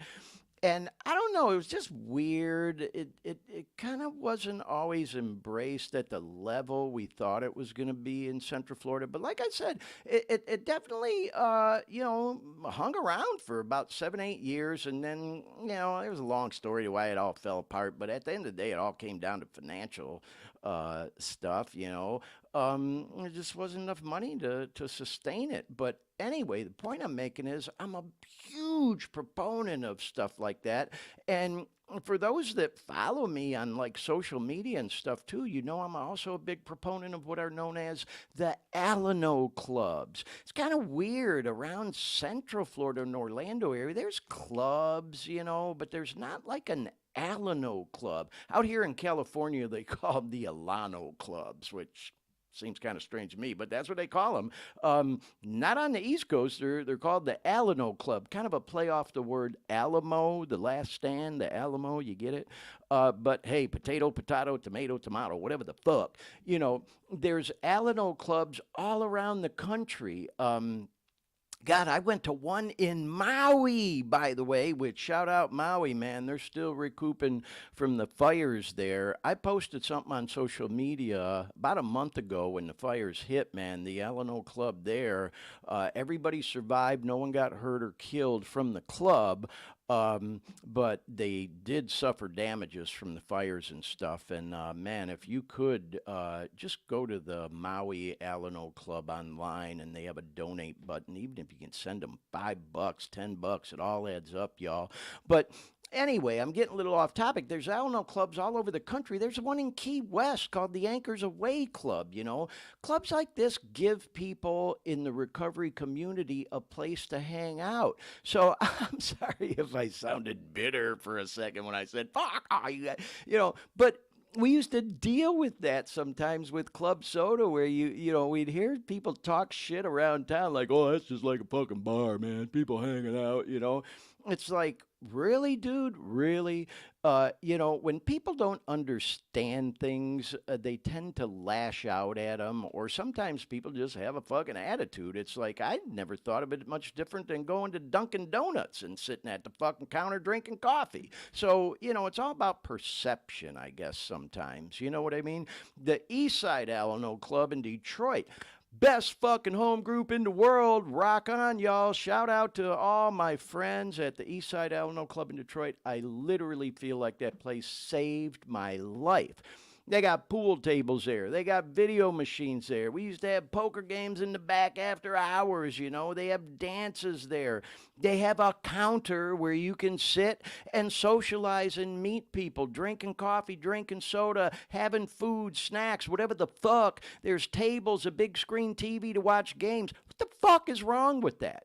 Nothing. Everything right about that. And for some reason, man, I'll get fired up about it again. Because I used to fucking get so irritated, man, when I'd hear people talking shit about what we had going on at Club Soda, man. We had live music, bands playing, karaoke, bingo. We did all kinds of shit, man. And so anyway, getting back to Recovery Cafe Network. I had no idea, y'all. They're in 61 locations around the country, and they're legit nonprofits. Ken was so cool. I showed y'all the short video, but we talked for a while, and man, what a great opportunity for not just young people. Obviously, it's a little more geared toward young people, really for anybody, you know, to get out and socialize in a drug and alcohol-free environment. And, you know, I'll move on from this topic, y'all, but rock on Recovery Cafe Network. Dean, did I see you pulling up a website for them or something? Is that what you were looking at there? I can see down in the in the bottom of the screen there, kind of like you did with the end overdose one. Is that what you were doing there? If not, I no was worries. kind of doing a little different research, but right on. But yeah, Recovery yeah. Cafe Network. Anyways, y'all, I thought Dean might have been looking up their website. It's there. There it is. You want there? to see it? Yeah, bring that boy up. Oh, look at that. Let's check There it out. it is. Yeah, there you go. Recovery Cafe Network. Welcome to Recovery Cafe Network. And you know what? If you would scroll up against Dean, I've been saying it's all geared toward young people, but shit, most people in that picture look like a bunch I of don't old see fuckers, any. you know? Well, maybe one or two might be considered young. But Ken was telling me, you know, definitely geared toward young people, you know, and you know, this picture here shows that, yeah, it's older people too, you know. So, yeah, for all you old stick in the mud people that think, oh, it's just like another fucking bar, man, get with the program. This is 2023, not 1953 or 1935 or whatever the fuck. People like to have a place to go to hang out where they don't have to deal with a bunch of drunk fuckers or people getting all fucked up using dope or drinking, you know. And so, God, I'd like to see a recovery cafe in every city, man. I'm really, this is the map of where they're all at. Is that it? Yeah, looks like a lot of the Washington area, and then Indiana is. Wow. Well, see, I didn't do a deep dive in their website either. You know, I'm just still kind of fresh back from this event and got all this information and still want to do some research. Daytona Beach, and they got one in Daytona. And cool. Palatka. Palatka. Wow. There's a lot there in the Midwest there, and what is that? The Illinois, Kentucky. Yeah. Southeast Michigan area, or Lexington. Wow. Indiana. Well, hey, while Dean's doing that, y'all, you get the idea. Go to the Recovery Cafe Network. Just Google it, or they're a .org, which is also, usually indication of a nonprofit, and check them out. And as Ken said, maybe you can even find out some information about how to get one started in your community. If that's Looks like it gets to Canada as well. Might be Vancouver interesting. is Very represented cool. up here. Yeah, man. I'll tell you, I sometimes think, as I've talked about on this podcast, and you and I, Dean, I'm retired from full-time work. I had not one but two careers, in my life. And, man, I keep getting recruited to come out of retirement. And if I did, to go back to work even part-time, this is the kind of agency I think I would love to work for, man, because I really, truly believe in this kind of stuff. Being a music guy and all, I just love people having a place to go socialize, hang out, have open mics, play live music, have a DJ, dance, whatever, socialize, mingle, I just think it's cool as hell, man. So anyway, all right. Well, hey, Dean, I appreciate you. Look, they got food going on. They help people out. It just looks like a real legit organization, y'all. And like I said, I did talk more with Ken while I was there, and just a good organization, y'all. They're legit. They're the real deal. So thanks again, Dean, for bringing that up. Let's go on to the next one, y'all. This is a short video. It's just about a minute and a half. But, I've been talking a lot about young people. And, it's like, we talked last week on the show about that study done that they talked about at that Jamie Daniels Foundation event I went to, that, this research showed that 90% of people who have an overdose or develop a substance abuse disorder and addiction in their adult life, 90% of them will tell you they started using as a kid, under 18, like I did. I was 13 years old, for God's sake, really younger than that when I started, 10, 11, 12 years old. I grew up around this shit, y'all. But when I turned 13, that's when I started using on a daily basis, and it did evolve, to a serious problem for me as an adult, as I've mentioned a few times. So anyway, I just love it when I see agencies gearing their message toward the youth. Now, I will tell you, this next group, I'm going to show you this video for it. He was really pretty crystal clear with me and wanted to, stress that they're not just for young people. It's just that's their focus. But they do stuff and welcome anybody to become involved with their organization. And they're called Young People in Recovery. So let's give this a look and a listen. We out here, recovery happens 2023, and we are at the Young People in Recovery booth here in this particular tent.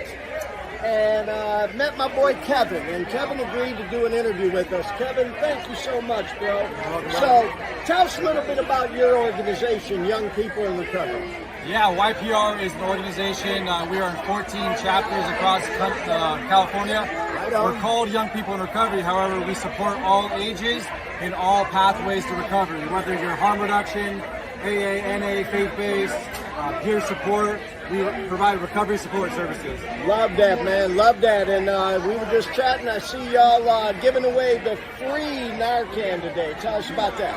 Yeah, this is the free Narcan. I know we were just talking about how it came over the counter recently, and it's quite expensive. So we're out here distributing it, advocating not only for those who are currently in use, but also for the person who may not use but have relatives, right? To get rid of the stigma. Oh, yeah, I'm so glad you mentioned that, bro. The stigma. Stop the stigma. That's what we're doing out here, y'all. We're recovering out loud.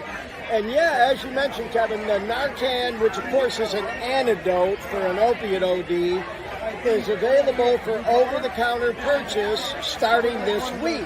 But it ain't real cheap, A pack of 2 of these is like $50. So I think it's awesome, man, that y'all are providing it for free. And shout out to that boy Kevin, man. He's the I got his card here. I'm gonna be in touch, Kevin, if you see this, bro. He's a program coordinator for the Reading area. And as I mentioned earlier, y'all, when we saw that presentation on how to properly administer Narcan, it seemed like almost every other booth there was giving it away for free. So although it is expensive, it's like $50 for a box of 2. If you buy it over the counter, you can get it for free from all these different agencies. So, you know, without going down a big laundry list, I just recommend, you know, that maybe you just Google free Narcan in whatever area you're living in, and I guarantee you'll be able to get some. And as Kevin just mentioned, keep it on hand, man. You know, especially if you have a family member who you suspect or maybe even know is fucking around with opiates, or, you know, legit takes opiate pain medication. Keep it on hand anyways. Maybe they have an accidental overdose, because sometimes when you're using that shit, your brain and your thinking becomes foggy and you forget, you know, when did I take my last one or whatever the fuck? Or, you know, maybe you don't even suspect it, but, you know, people start using more than they're supposed to. Next thing you know, they're trading pills with the neighbor or whoever the fuck because they used up their script before they're up for a renewal, and who knows where the neighbor got theirs. Maybe they're trading with somebody else who got some shit off the fucking streets, whatever the fuck. Keep some Narcan around, and it should be in every workplace, especially if a workplace isn't doing regular drug testing like they should be. Whatever that means. I'm sorry, y'all. Couldn't resist. Touche. So anyway, y'all, yes, yeah, keep the Narcan on hand. In public places and workplaces, it should become as common as a fire extinguisher. It can save probably even more lives than fire extinguishers do. Fires don't happen as often as opiate overdoses do. They're happening all day, every fucking day. So anyway, shout out to Young People in Recovery, great organization. And there's another one. I would encourage you to maybe look up their info online. Dean, you got me curious. I can't help but notice you have another website pulled up at the bottom of the screen, and it had all kinds of colors like yellow and green. And was that the one for Young People in Recovery, or what one was that for? Is that well, that was I was kind of going through the other the commemorative thing. Oh, I didn't mean to put you on the spot. Yeah, no. You're still on the commemorative garden for. I was kind of like looking around and realizing I could actually navigate through. Wow, it's almost like a video game in a way. Yeah, it is still in. I'm actually inside. Yeah, I was kind of like, you know. Wow. Looks so like let me ask. I'm sorry, I don't mean to interrupt, but let me ask you this. So this person who's listed there, Jacob Williams, with all respect, 1998 to 2020, is that a legit memorial that someone put on this website of a person that died from an OD? I believe so. There's names all over the place. They do say they're under construction. So, wow. But I'm pretty sure these are accurate, because I could go over here, and there's more, yeah. And then there's more. Like, boom. There's. Oh wow! You know, Sarah Troyer, yeah. From yeah. What year was you that, know. Dean? Can we go back to that? I don't mean to be a pain in the neck. I'm just curious, since we showed it. Sarah Troyer, 1992 to 2019. Yeah. So what would that be? 19 and 8 is 27 years old. Yeah. This person was 27, and God bless Sarah Troyer and her family, you know. Man, so yeah, I see what you're doing here, Dean. And yeah, I knew there had to be some more navigation I was missing. But anyways, this is Young People in Recovery. Okay, and, so yeah, there's their website, and you know let's get rid of the cookies. Group, I like their website with the people in motion there. Yeah. So there's a chapter list. Chapter list. See, this is cool, moving a little y'all. slow, I love this kind of stuff. Like I've shared on this program many times. I'm I'm a 12-step guy. That's where I came up in recovery, you know.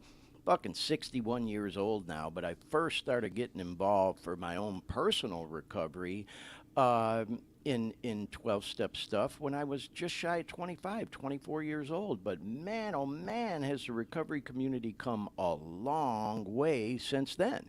Because 12-step meetings ain't for everybody. Not everybody is into the whole 12-step thing, and you know, but they want to be involved in recovery type groups and organizations and, you know, the whole 9 yards. And there's a lot more out there than just NAAA fucking A anymore, you know. A lot of them, like even Kevin talked about, maybe are, you know, organizations that endorse, or I hate using the word endorse, but embrace, you know, 12-step meetings. He mentioned NAAA, you know what I mean? And it's part of what they do, but they're not necessarily a 12-step group. They do so much more, and it looks like that's what young people in recovery is all about. Look, they even have a life skills curriculum program. Yeah. Can you go back to that one, Dean? Life skills curriculum programs. You know, so they're doing a lot more to help people other than just going to recovery meetings. So I think it's fucking awesome. Don't you agree? Yeah, yeah. Yeah. Oh, look, they even have a careers tab, help people try to get, you know, on track with their careers and things to that nature. So, yeah, man, you know, like I said, y'all, and Dean, I appreciate you bringing that up. You know, there were a lot of informational tables and booths for rehab centers, drug treatment centers, and that's great, and that's all fine and good. Like I said, just, you know, do your research on them. Yeah. I was also very happy to see there were all these other organizations that I kind of been trying to spotlight here, other than rehab centers. You had the End Overdose Agency. You know, you had the Recovery Cafe Agency. You had Young People in Recovery. And here, this next one, you're going to find is very unique too. They are not a rehab center, they are not a drug treatment agency, but they have advocates, if you will, that work together with ER personnel to help provide information and direction to the doctors and nurses there for people who come in for drug overdoses. Try to get them in the right direction. Try to work even with the families. Let me, you know, play the video so you can hear even better from the person I spoke with. So here we go. All right, y'all. So now we are here at what's called the California Bridge Table, and you can see we are still out here at this event. And now we're talking with, what's your name again? Sherry Cisneros. Sherry Cisneros. And Sherry, what do you do with California Bridge? I'm the Navigator Program Director. I train navigators from all across California. We have 300 currently with CA Bridge that we do training for the emergency room. So our navigators are a great bridge to treatment.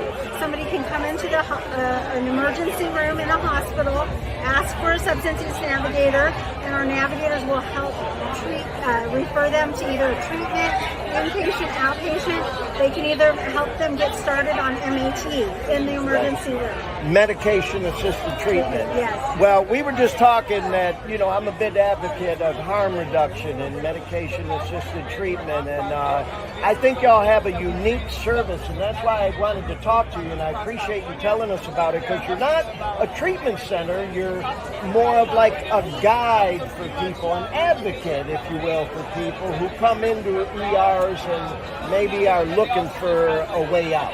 Absolutely. We're the grantee.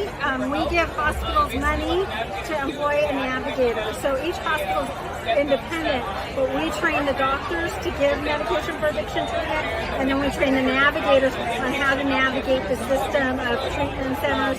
Sometimes it may not be, the patient may not be ready, so we give them a Narcan and make sure they're safe. Yeah, well, you know what? I'm glad you mentioned the Narcan. Another table, y'all, giving away free Narcan over there, because as you know, it's available for over-the-counter purchase this week, but it's not cheap, you know. It's like $50 for a couple packs, but y'all giving it away free. At our California Bridge hospitals, yes, they give it away free. That's awesome. Well, thank you so much for telling us about your service. Appreciate you. You're welcome. All right, peace. Sherry Cisneros, you rock, girl. And thank you so much, if you see this, for giving me the interview. And, what a great name for what they do. It's the perfect name, California Bridge, because they are kind of that bridge between, people who may end up in an ER and getting them into a legit treatment center or rehab. I like the phrase or the title they use for their people, the navigator, because it is difficult navigating through that whole process. And, people in the ER, they're up to their elbows in everything else they're doing there. It's not just people with drug problems or an overdose or whatever. They got their hands full with everything going on. So, in addition to the medical personnel in the ERs, I'm sure that they're able to provide information to family members and things to that nature. So, highly encourage you to check out California Bridge 2, y'all. Now, this next interview is it's pretty interesting, y'all. I mentioned earlier that, there are the 4 milligram Narcan packs out there, which is a 2-pack here of the 4 milligram. But there were also a lot of agencies handing out the 8 milligram called Cloxido. And I was able to talk with this girl from an agency called Forever Free, another legit one, y'all. And this girl, Miss Bailey here, has had some firsthand experience, working out on the streets in the trenches, saving people. She's a real one, y'all. So let's give this interview a look and a listen. It's about 2.5 minutes long. Check it out. Okay, y'all, we out here, and tell us your name and who you're with. My name is Farrah Bailey, and I have a nonprofit called Forever Free. We're based out of the Orange County area. We service Orange County, LA, and Riverside. So, we're here and at this table where they're giving away free, look at all those, y'all, free boxes. How do you pronounce this stuff again? This is Cloxido, so it's 8 milligrams versus 4. It's got the Naloxone in it, which is the blocker. Similar to Narcan, but it's Cloxido. And so you were telling me a little bit about why this is 8, because a lot of the free ones we saw in the other tent over there, which is great, they're giving them away, but they're 4 milligrams. And you were telling me that with the fentanyl out on the streets now and shit, sometimes 4 just ain't enough. No, we're noticing that with the 4 milligram Narcan, they're having to use, on average, anywhere from 2 to 4. The highest one that I know reported was 21 doses, and that was in the LA area. Wow. So 8 is considered a dosage that is probably going to jolt somebody back to reality, to use that term. I can feel safer knowing that if I only have 1 box of Cloxido on me, that's 16 milligrams in total. I could feel safer knowing that I most likely help bring someone back. But with 1 box of Narcan, which is the 4 milligram doses, I'm too scared to give out 1 of those in my street outreach. We give out at least 2 to equal 16 milligrams. Right. So let me ask you this. Have you personally,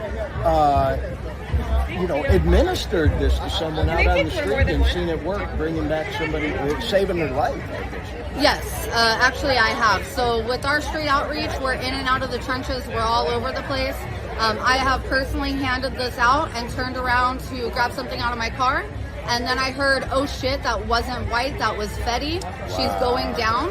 And I turned around in time to help keep her from falling straight to the ground and to be able to look over at someone who we just handed this to and get ready to administer. We were able to call the ambulance, and luckily she was saved. Wow, this is so awesome, because what we've been talking about a little bit even on the podcast is that this stuff ought to be in every public building right now, just like you can find a fire extinguisher, for God's sake, because it's saving lives. So rock on what you're doing. I can't thank you enough for everything you're doing. And of course, thanks for being on the podcast. Absolutely. Right? Thank you so much. Yes, bye. Please. Yeah, she's a real one, y'all. And man, it was an honor, literally an honor for me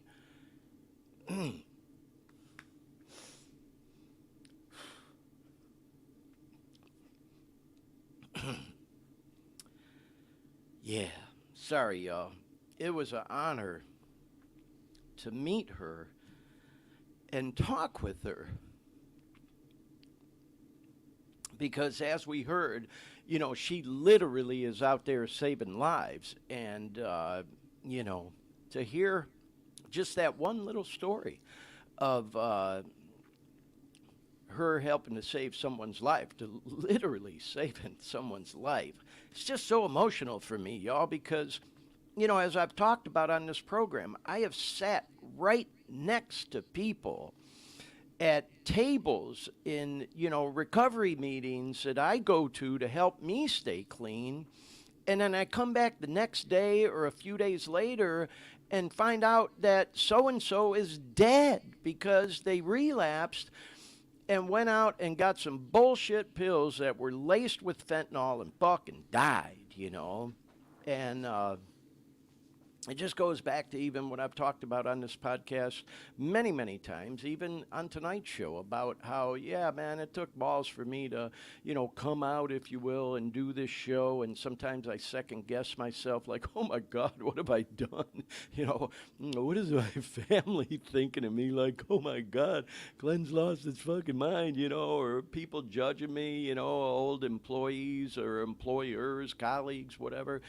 And then I think about, you know, these friends of mine that are fucking dead now because they were struggling with addiction, substance abuse disorder, whatever the fuck you want to call it, and just for whatever reason couldn't quite get it yet, you know, and relapsed and got a hold of some bullshit pills laced with fentanyl that's a plague on our fucking, you know, humanity right now, and died. And until that's happened to you, you know, maybe you just won't understand. I don't know, you know, but it unfortunately is something I've experienced many, many times, and certainly could have happened to me.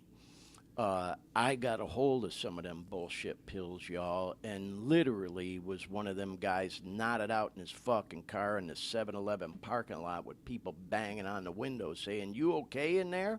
You know, and for whatever reason, I got lucky, y'all, and I didn't die, you know, and for whatever reason, I've been blessed, and I'm clean now, almost 2.5 years. In fact, it'll be exactly 2.5 years tomorrow, September 11th, because I got clean on March 11th of 2021. So anyway, moving along, y'all. I'm sorry, I get emotional on this program sometimes, you know, as some of my friends joke with me, oh, there's Glenn getting filled up again. I use that term a lot. I get filled up.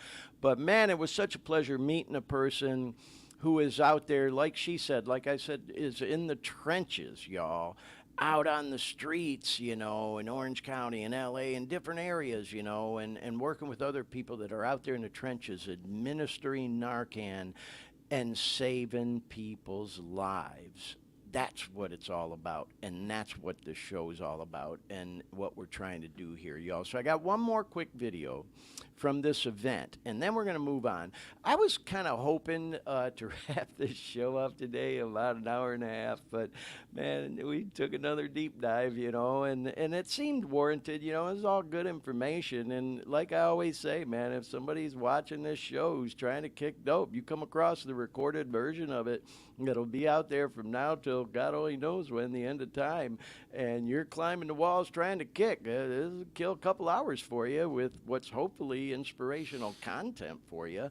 But, you know, I went to that fentanyl awareness summit that we showed on an episode a few weeks ago, and I've even done reels of, you know, what they call the Faces of Fentanyl wall. It's heartbreaking, man. And at this Fentanyl Awareness Summit, they had all these posters of people, mostly young people, who've died from an overdose. Well, at this particular event, they didn't have as many posters, but they had some out there of people who've recovered. And I thought it was kind of cool to see the other side of the spectrum, because guess what, y'all? We do recover. So this is just a short video, and then we're going to move on from this event into some news, some shout outs, some music stuff, and wrap the show up in just a little bit. But I thought this video was kind of a nice way maybe to end our little visit and trip down the road at Recovery Happens. Check this out. So hey y'all, this is pretty cool. You may recall at the Fentanyl Awareness Summit, I walked those photos of all those people that passed away and died from a fentanyl overdose, getting their hands on some of them bullshit pills. And here they have photos of people living recovery. So, kind of at the other end of the spectrum. Pretty cool. Yeah, so there you go, y'all. That was the Recovery Happens event in Sacramento, California, to kind of sort of kick off the Recovery Awareness Month that's taken place all across the country in the United States of America. And it was a good event, y'all. I hope you enjoyed paying a visit to that event if you weren't able to make it in person. And everything we talked about and showed. And want to thank all the people who agreed to interview with me again, and highly encourage you to check out those organizations, y'all. So once again, shout out to Recovery Happens 2023. Definitely going to try to make it out to that event again next year. So let's move along, y'all, and go into the opioid epidemic in the news. We're going to bring some slides up again here. And there we go. Well, wait a minute. Yep, there we go. It's catching up on the slide, y'all. So the opioid crisis in the news. We got to get a little sounder here for that, Dean. But this one caught my attention. You know, as I've mentioned on the show many times, you always keep up with things in the news having to do with the opioid crisis. And we could sit here and talk for 8 hours about all the stuff I see in the news every week. So I try to grab one or two headlines. And this one's interesting. I thought it was just, I shouldn't laugh about it, but it's definitely interesting. Customs and Border Protection reveals a secret, what they call ground zero location in its fight against fentanyl. And what this refers to is a place where they got to keep all this shit that they confiscate. And so it's like this bunker at a secret location where they keep all this stuff till it can be destroyed. And it said here they have among the stacks, not just the one, among it is 8,500 pounds of fentanyl and the chemical precursors used to make the drug, all of which, again, will soon be destroyed. But think about it, man. You know, we've showed on this program, if you remember, Dean, you know, you showed that picture of on a penny, you know, just a few little granules of fentanyl can kill somebody, and they're sitting on 8,500 pounds of it in this secret bunker. It's like, oh my God, they must have to wear like fucking gas masks and hazmat suits and every other goddamn thing to even be around it. You know, and this is just, you know, a grain of sand in the desert, a drop of water in the ocean in you know, their battle to confiscate this stuff. And so anyway, y'all, that was a story that you can see there. It was September 7th. I pulled from CBS. I just thought was quite interesting. Here's one, y'all, getting off the whole opioid topic. I found this interesting because, hey, as we know, y'all, not getting political or anything like that, but we pulled out of Afghanistan a couple of years ago now, I guess it's been.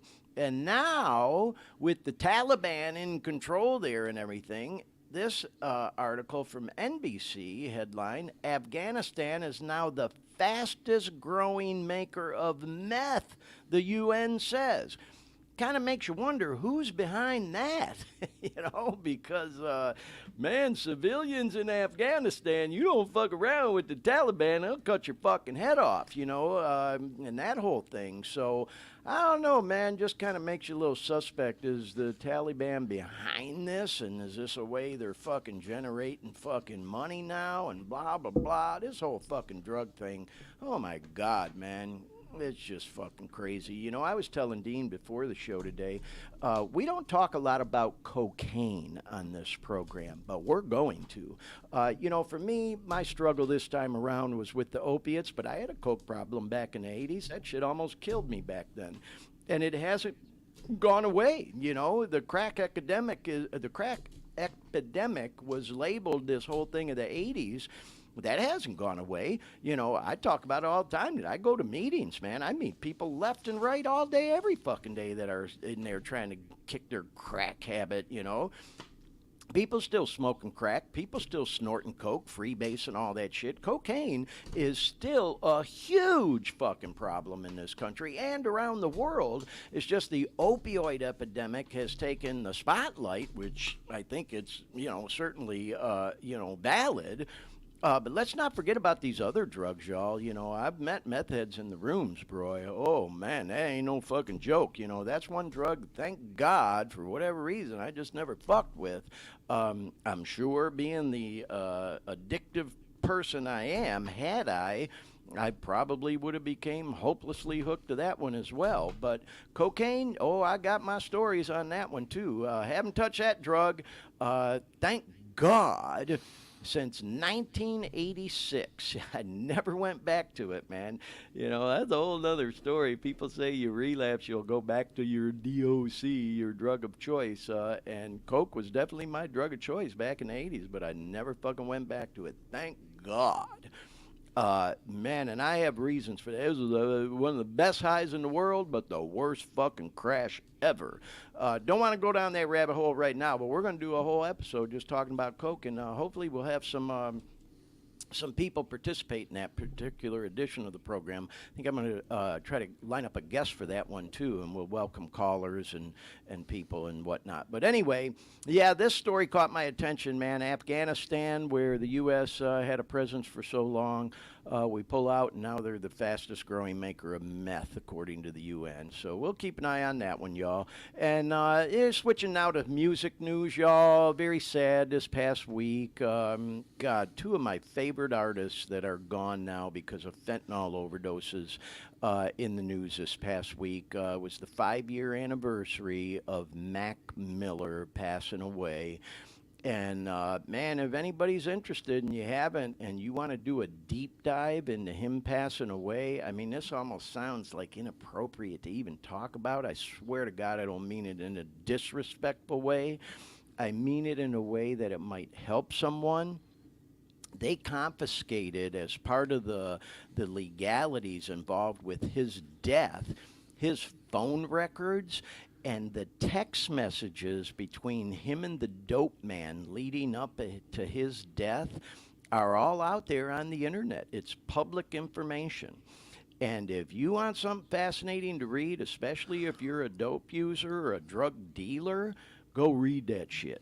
Oh my God, it fucking reminded me of me when I was jonesing, trying to fucking get the hookup with the dope man or whoever, I might have been trading with or whatever the fuck. It's like identical. Anybody who's been involved in that kind of thing, you'll read these fucking text messages and it'll be like looking in the mirror. It's fucking bizarre. And with all that said, y'all, these next slides, yeah, there he is, Mac Miller. God, man, such a talented rapper, In fact, I posted something the other day, if you're a Mac Miller fan, he made it big as a kid, and his first big tune was Best Day Ever, and I posted fuck when he died, worst day ever, if you know, man, and God, what a cool artist and cool person he was, but anyways, the dealers that were connected to his overdose, one of them got 17 and a half years in prison. He was implicated, through those text messages I talked about. And again, it's fascinating to read them. I mean, again, it sounds kind of morbid and almost tacky. The point I'm making is, man, if you're a person struggling with addiction or you're out there dealing that shit, go read it. Go read it. Might kind of change your tune a little bit. And it wasn't just this one dealer, it was also this other dealer. This guy got fucking 11 years for his involvement in it. So there were a couple of them, y'all. And man, oh man, it was just really, really sad. And then, kind of to piggyback off of this story, there's another guy that everybody was hoping would play Mac Miller in a movie about Mac's life. And his name was Angus Cloud. And he was a famous actor on the show Euphoria. And if you haven't seen Euphoria, I highly encourage you to check it out. It's out there on the streaming platforms, and they're working on another season, I'm told. It stars Zendaya, but there's a lot of great actors and actresses in it. In fact, that girl, Sydney Sweeney, who's in the Stones' new video for that tune, Angry, that was just released this past week, she's in the show Euphoria. But anyway, this dude, Angus Cloud, everybody was hoping would play Mac Miller because he looked so much like him. He fucking dies from a goddamn fentanyl overdose about a month ago. It's like, what the fuck? It just, I don't know, man. It's bizarre. But if you've never taken a deep dive into Mac Miller's music, highly encourage it. In fact, going back to this slide, y'all, you can see this is an NPR story. And the picture there on the right, both pictures actually, is him and that boy Thundercat on bass and some other musicians. They did what is known as a tiny desk concert. NPR does these tiny desk concerts where they bring in these featured artists and they'll do a few jams. And, oh, God, the one Mac Miller did is, like, classic. I just can't encourage you enough to check it out. Anyway, moving along, y'all, just this week as well, Lil Peep, another one of my favorite artists, man. And if you haven't checked out Peep's music, definitely go take a deep dive into his stuff. In fact, I'd put a reel out today promoting today's show using one of his tunes, Moving On, where he talks about, it's the pain pills and all that. If you know Peep, you know what I'm talking about. God, man, such a talented young artist. Died from a fentanyl overdose. He got a hold of some bullshit pills, man. Fucking Xannies and, opiates, blah, blah, blah. And so anyway, his mom owns his estate. His real name was Gustavo. And he collaborated. One of his favorite artists to collab with was this dude who goes by the stage name I Love McConan. And they've got some stuff out there that was real popular. Well, they had a body of work that Peep's mom and different people, producers and artists she was working with, put together. And if you're a Peep fan and didn't know about this, highly encourage you to Google it. They even did a 20-minute documentary about putting this, release together that they did drop already. There's a tune that will blow your mind on there called November. The whole thing's really good. And so, again, it's this final posthumous am I saying that right? Posthumous? I always get that word messed up. Yeah. Album that he did. It says drop next week, but it's already out there, y'all. You can see this article's from the first. It's called Diamonds. Highly encourage you to go check it out. He was just seemed like such a sweet kid, He clearly had some challenges, he had some issues, drug use and all that other stuff. But go check it out, y'all. Yeah, fucking fentanyl, killing our young people, man. Anyway, on a more upbeat note, y'all, and some more music news, I went to see this show last night here in Sacramento, in a city called Rockland, a suburb of Sac. Dave Koz and friends, and I love Dave Koz, and I was glad to go see him, but I really went to see that girl, Candy Dulfer. Oh, my God, I've loved her, and so many years I always wanted to see her perform that tune called Lily Was Here live, and I finally got to last night. She's from Amsterdam, actually, And Dave actually talked about it a lot at the show last night, that he talked her into going on this tour with him this summer called the Summer Horns 2023 tour. And man, if you know, you know. It's considered kind of smooth jazz music, but I will tell you, it was a very high energy show. And that boy Eric Darius was there too. He's out of Tampa, Florida. Shout out Florida. Eric Darius, man, they were all three playing the sax, and oh my God, what a great show. I was going to show some videos from it, but I didn't want to hold this show up anymore, and we already have. You can go to my social media, and I did post videos from the concert last night. So, hey, shout out Dave Kaz, Candy Dulfer, Eric Darius. Great show at this place called the Quarry Park Amphitheater in Rockland. Great little venue to, go see a concert. And I just thought I'd mention it. Y'all had a lot of fun there. This is my next concert coming up on Tuesday. I'm going to take a ride over to San Francisco to see that girl, Mallrat. I've talked about this one on the show. I can't wait. She's out of Australia, y'all. If you've never checked out Mallrat, oh, my God, I can't recommend it enough. Go check out her music. Do a deep dive. Who turned me on to Mallrat was that girl, Benny, who I talk about all the time. Benny, of course, from New Zealand. And these two even collabed on the official tune for the women's soccer, tournament that just wrapped up the FIFA thing, and it was great. But anyway, it's a small venue called Bimbo's 365 Club in San Fran. I'll be over there Tuesday, and you know damn well I'm going to talk a little bit about that show on the program next week. So just thought I'd mention that. There are still tickets available. If you like Mallrat, head over to San Fran and look for me there Tuesday. All right, y'all, going to go into some funny stuff. Well, this ain't so funny. This is kind of cool, but we're getting real near the end of the show now, y'all. The Detroit Lions, if you know me, you know I'm a Detroit fan. In fact, last week's show was all about my visit to Detroit, and a couple of weeks ago, we went live from Detroit. Been riding with the Detroit Lions since I was a little kid. And if you know football, you know that they are, in fact, what we call the next before I die team. It used to be the Chicago Cubs to win the World Series, and, of course, Boston to beat the Yankees, and those things both took place. But the Lions have never won the Super Bowl. They did win what was called the NFL championship game back in the 50s, but once they called it the Super Bowl, the Lions have never been.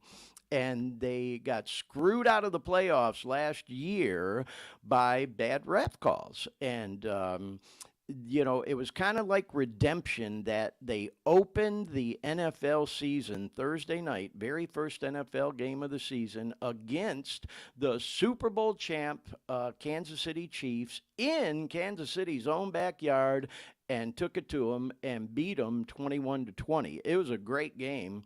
And the Lions won, and man, everybody in sports right now is all fired up about the Lions, and predicting them to, at the very least, make the playoffs. But being a Lions fan, all the years I have been, every year we get excited about the Lions, and I truly am excited about them this year, y'all, but I'm proceeding cautiously. As a friend of mine posted, shout out Jeff from the East Side Alano, I'm still suffering PTSD from all them fucking heartbreaking Lions losses over the years, because they don't just lose, man, they break your fucking heart at the end of the game. And so a lot of people are saying, well, here we raised our own banner. This isn't true. This is kind of a funny meme. We raised the banner because we haven't raised one to win the Super Bowl, but we beat the defending Super Bowl champs in their own stadium. But this is the funny one here, y'all. A lot of people are saying from Detroit, don't drink the Kool-Aid. Because every year, man, we get so fired up and excited about the Lions, and then they end up breaking our goddamn heart. But this year, I think they truly are legit. They were legit last year. They didn't have the best start, but they damn sure had a strong finish. They just got screwed around by the refs at the end of the season. And man, I'll get into it, but I did a social media video where I went on a rant all about the NFL refs, man, and I was dropping F-bombs left and right, and I literally pulled it off of like my Facebook and Insta because I just didn't want it out there, but I left it on my TikTok. And the reason I did is of all my TikTok videos, that one has more views than any of them. People just loved watching me go on this rant about the NFL refs and how the Detroit Lions got screwed around at the end of last season. So if you want to see that, you can go to the Glenn Victor TV TikTok page and look through all my shit. You'll find that video of me going on a rant about the NFL refs. But anyway, a lot of people drinking the Kool-Aid this season. If you're new to riding with the Detroit Lions, welcome to the bandwagon, as we say. And I hope you're thick-skinned and tough because sometimes, man, like I said, we don't just lose but break hearts. Hopefully that doesn't happen this season. And we get into the playoffs, and once you're in, there's no telling. Like they say, on any given Sunday, man, could happen. Could go to the big dance and maybe even win. So let's hope the best for the Detroit Lions. All right, y'all, we're getting close to the end of the show. We're going to wrap it up with a few funny memes. I thought this was kind of funny. We're missing the ankle bracelet on the picture of Kermit here for some reason. Maybe I didn't crop that picture, but he's wearing one of those GPS monitors. And so I just thought it was funny. We've shown Kermit a few times before. When your kids ask why you got an Apple Watch on your ankle when you're actually wearing a GPS monitor, sometimes people get in trouble for drug stuff. Yeah, I checked the original. Yeah, I must have cropped that bad. But anyway, keeping in line with the whole Kermit and lizard thing, I saved a bunch of money by switching to sobriety. Anybody else? I thought that was kind of in sync with what our show's all about. Moving on to this next one. Being the crazy guy I am, I often say I might be crazy, but I ain't stupid. But nonetheless, my kids laugh because they think I'm crazy, and I know they probably do, but I laugh because they don't know it's hereditary. Love my kids, though. All right, y'all, moving along. And then this one here, as I mentioned, I went on that rant about the Lions last year. So, yeah, warning, warning, danger, danger. Do not put me on speakerphone because I am not speakerphone material. As we do at the beginning of the show, we put a little content warning that sometimes our language can be a little colorful, let's say. So, yeah, that kind of, takes us through the funny memes, y'all. But we wanted to end on this note. Please don't forget that tomorrow is 9/11, and it is the 22nd anniversary of the terrorist attacks on the United States. And, of course, we all know what happened in New York City with the towers. Let's also not forget what happened in D.C. at the Pentagon and the plane crash in Pennsylvania. That was a horrible day, of course, for our country, and we always want to remember, those that, not just those that lost their lives that day, but the families that were affected, and of course all of us as Americans. So just want to wrap up with a couple quick shout outs, y'all. We have some regular viewers of the show and people that ordinarily chime in the chat room or call in and listen in. And we want to say happy 45th anniversary to my sister and her husband, Carol and John. Carol's a regular viewer and listener to the show. 45 years they've been married as of a couple days ago. That's freaking amazing.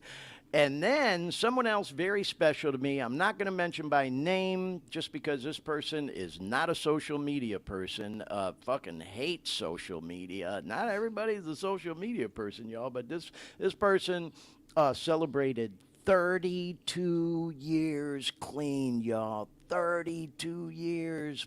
Fucking amazing.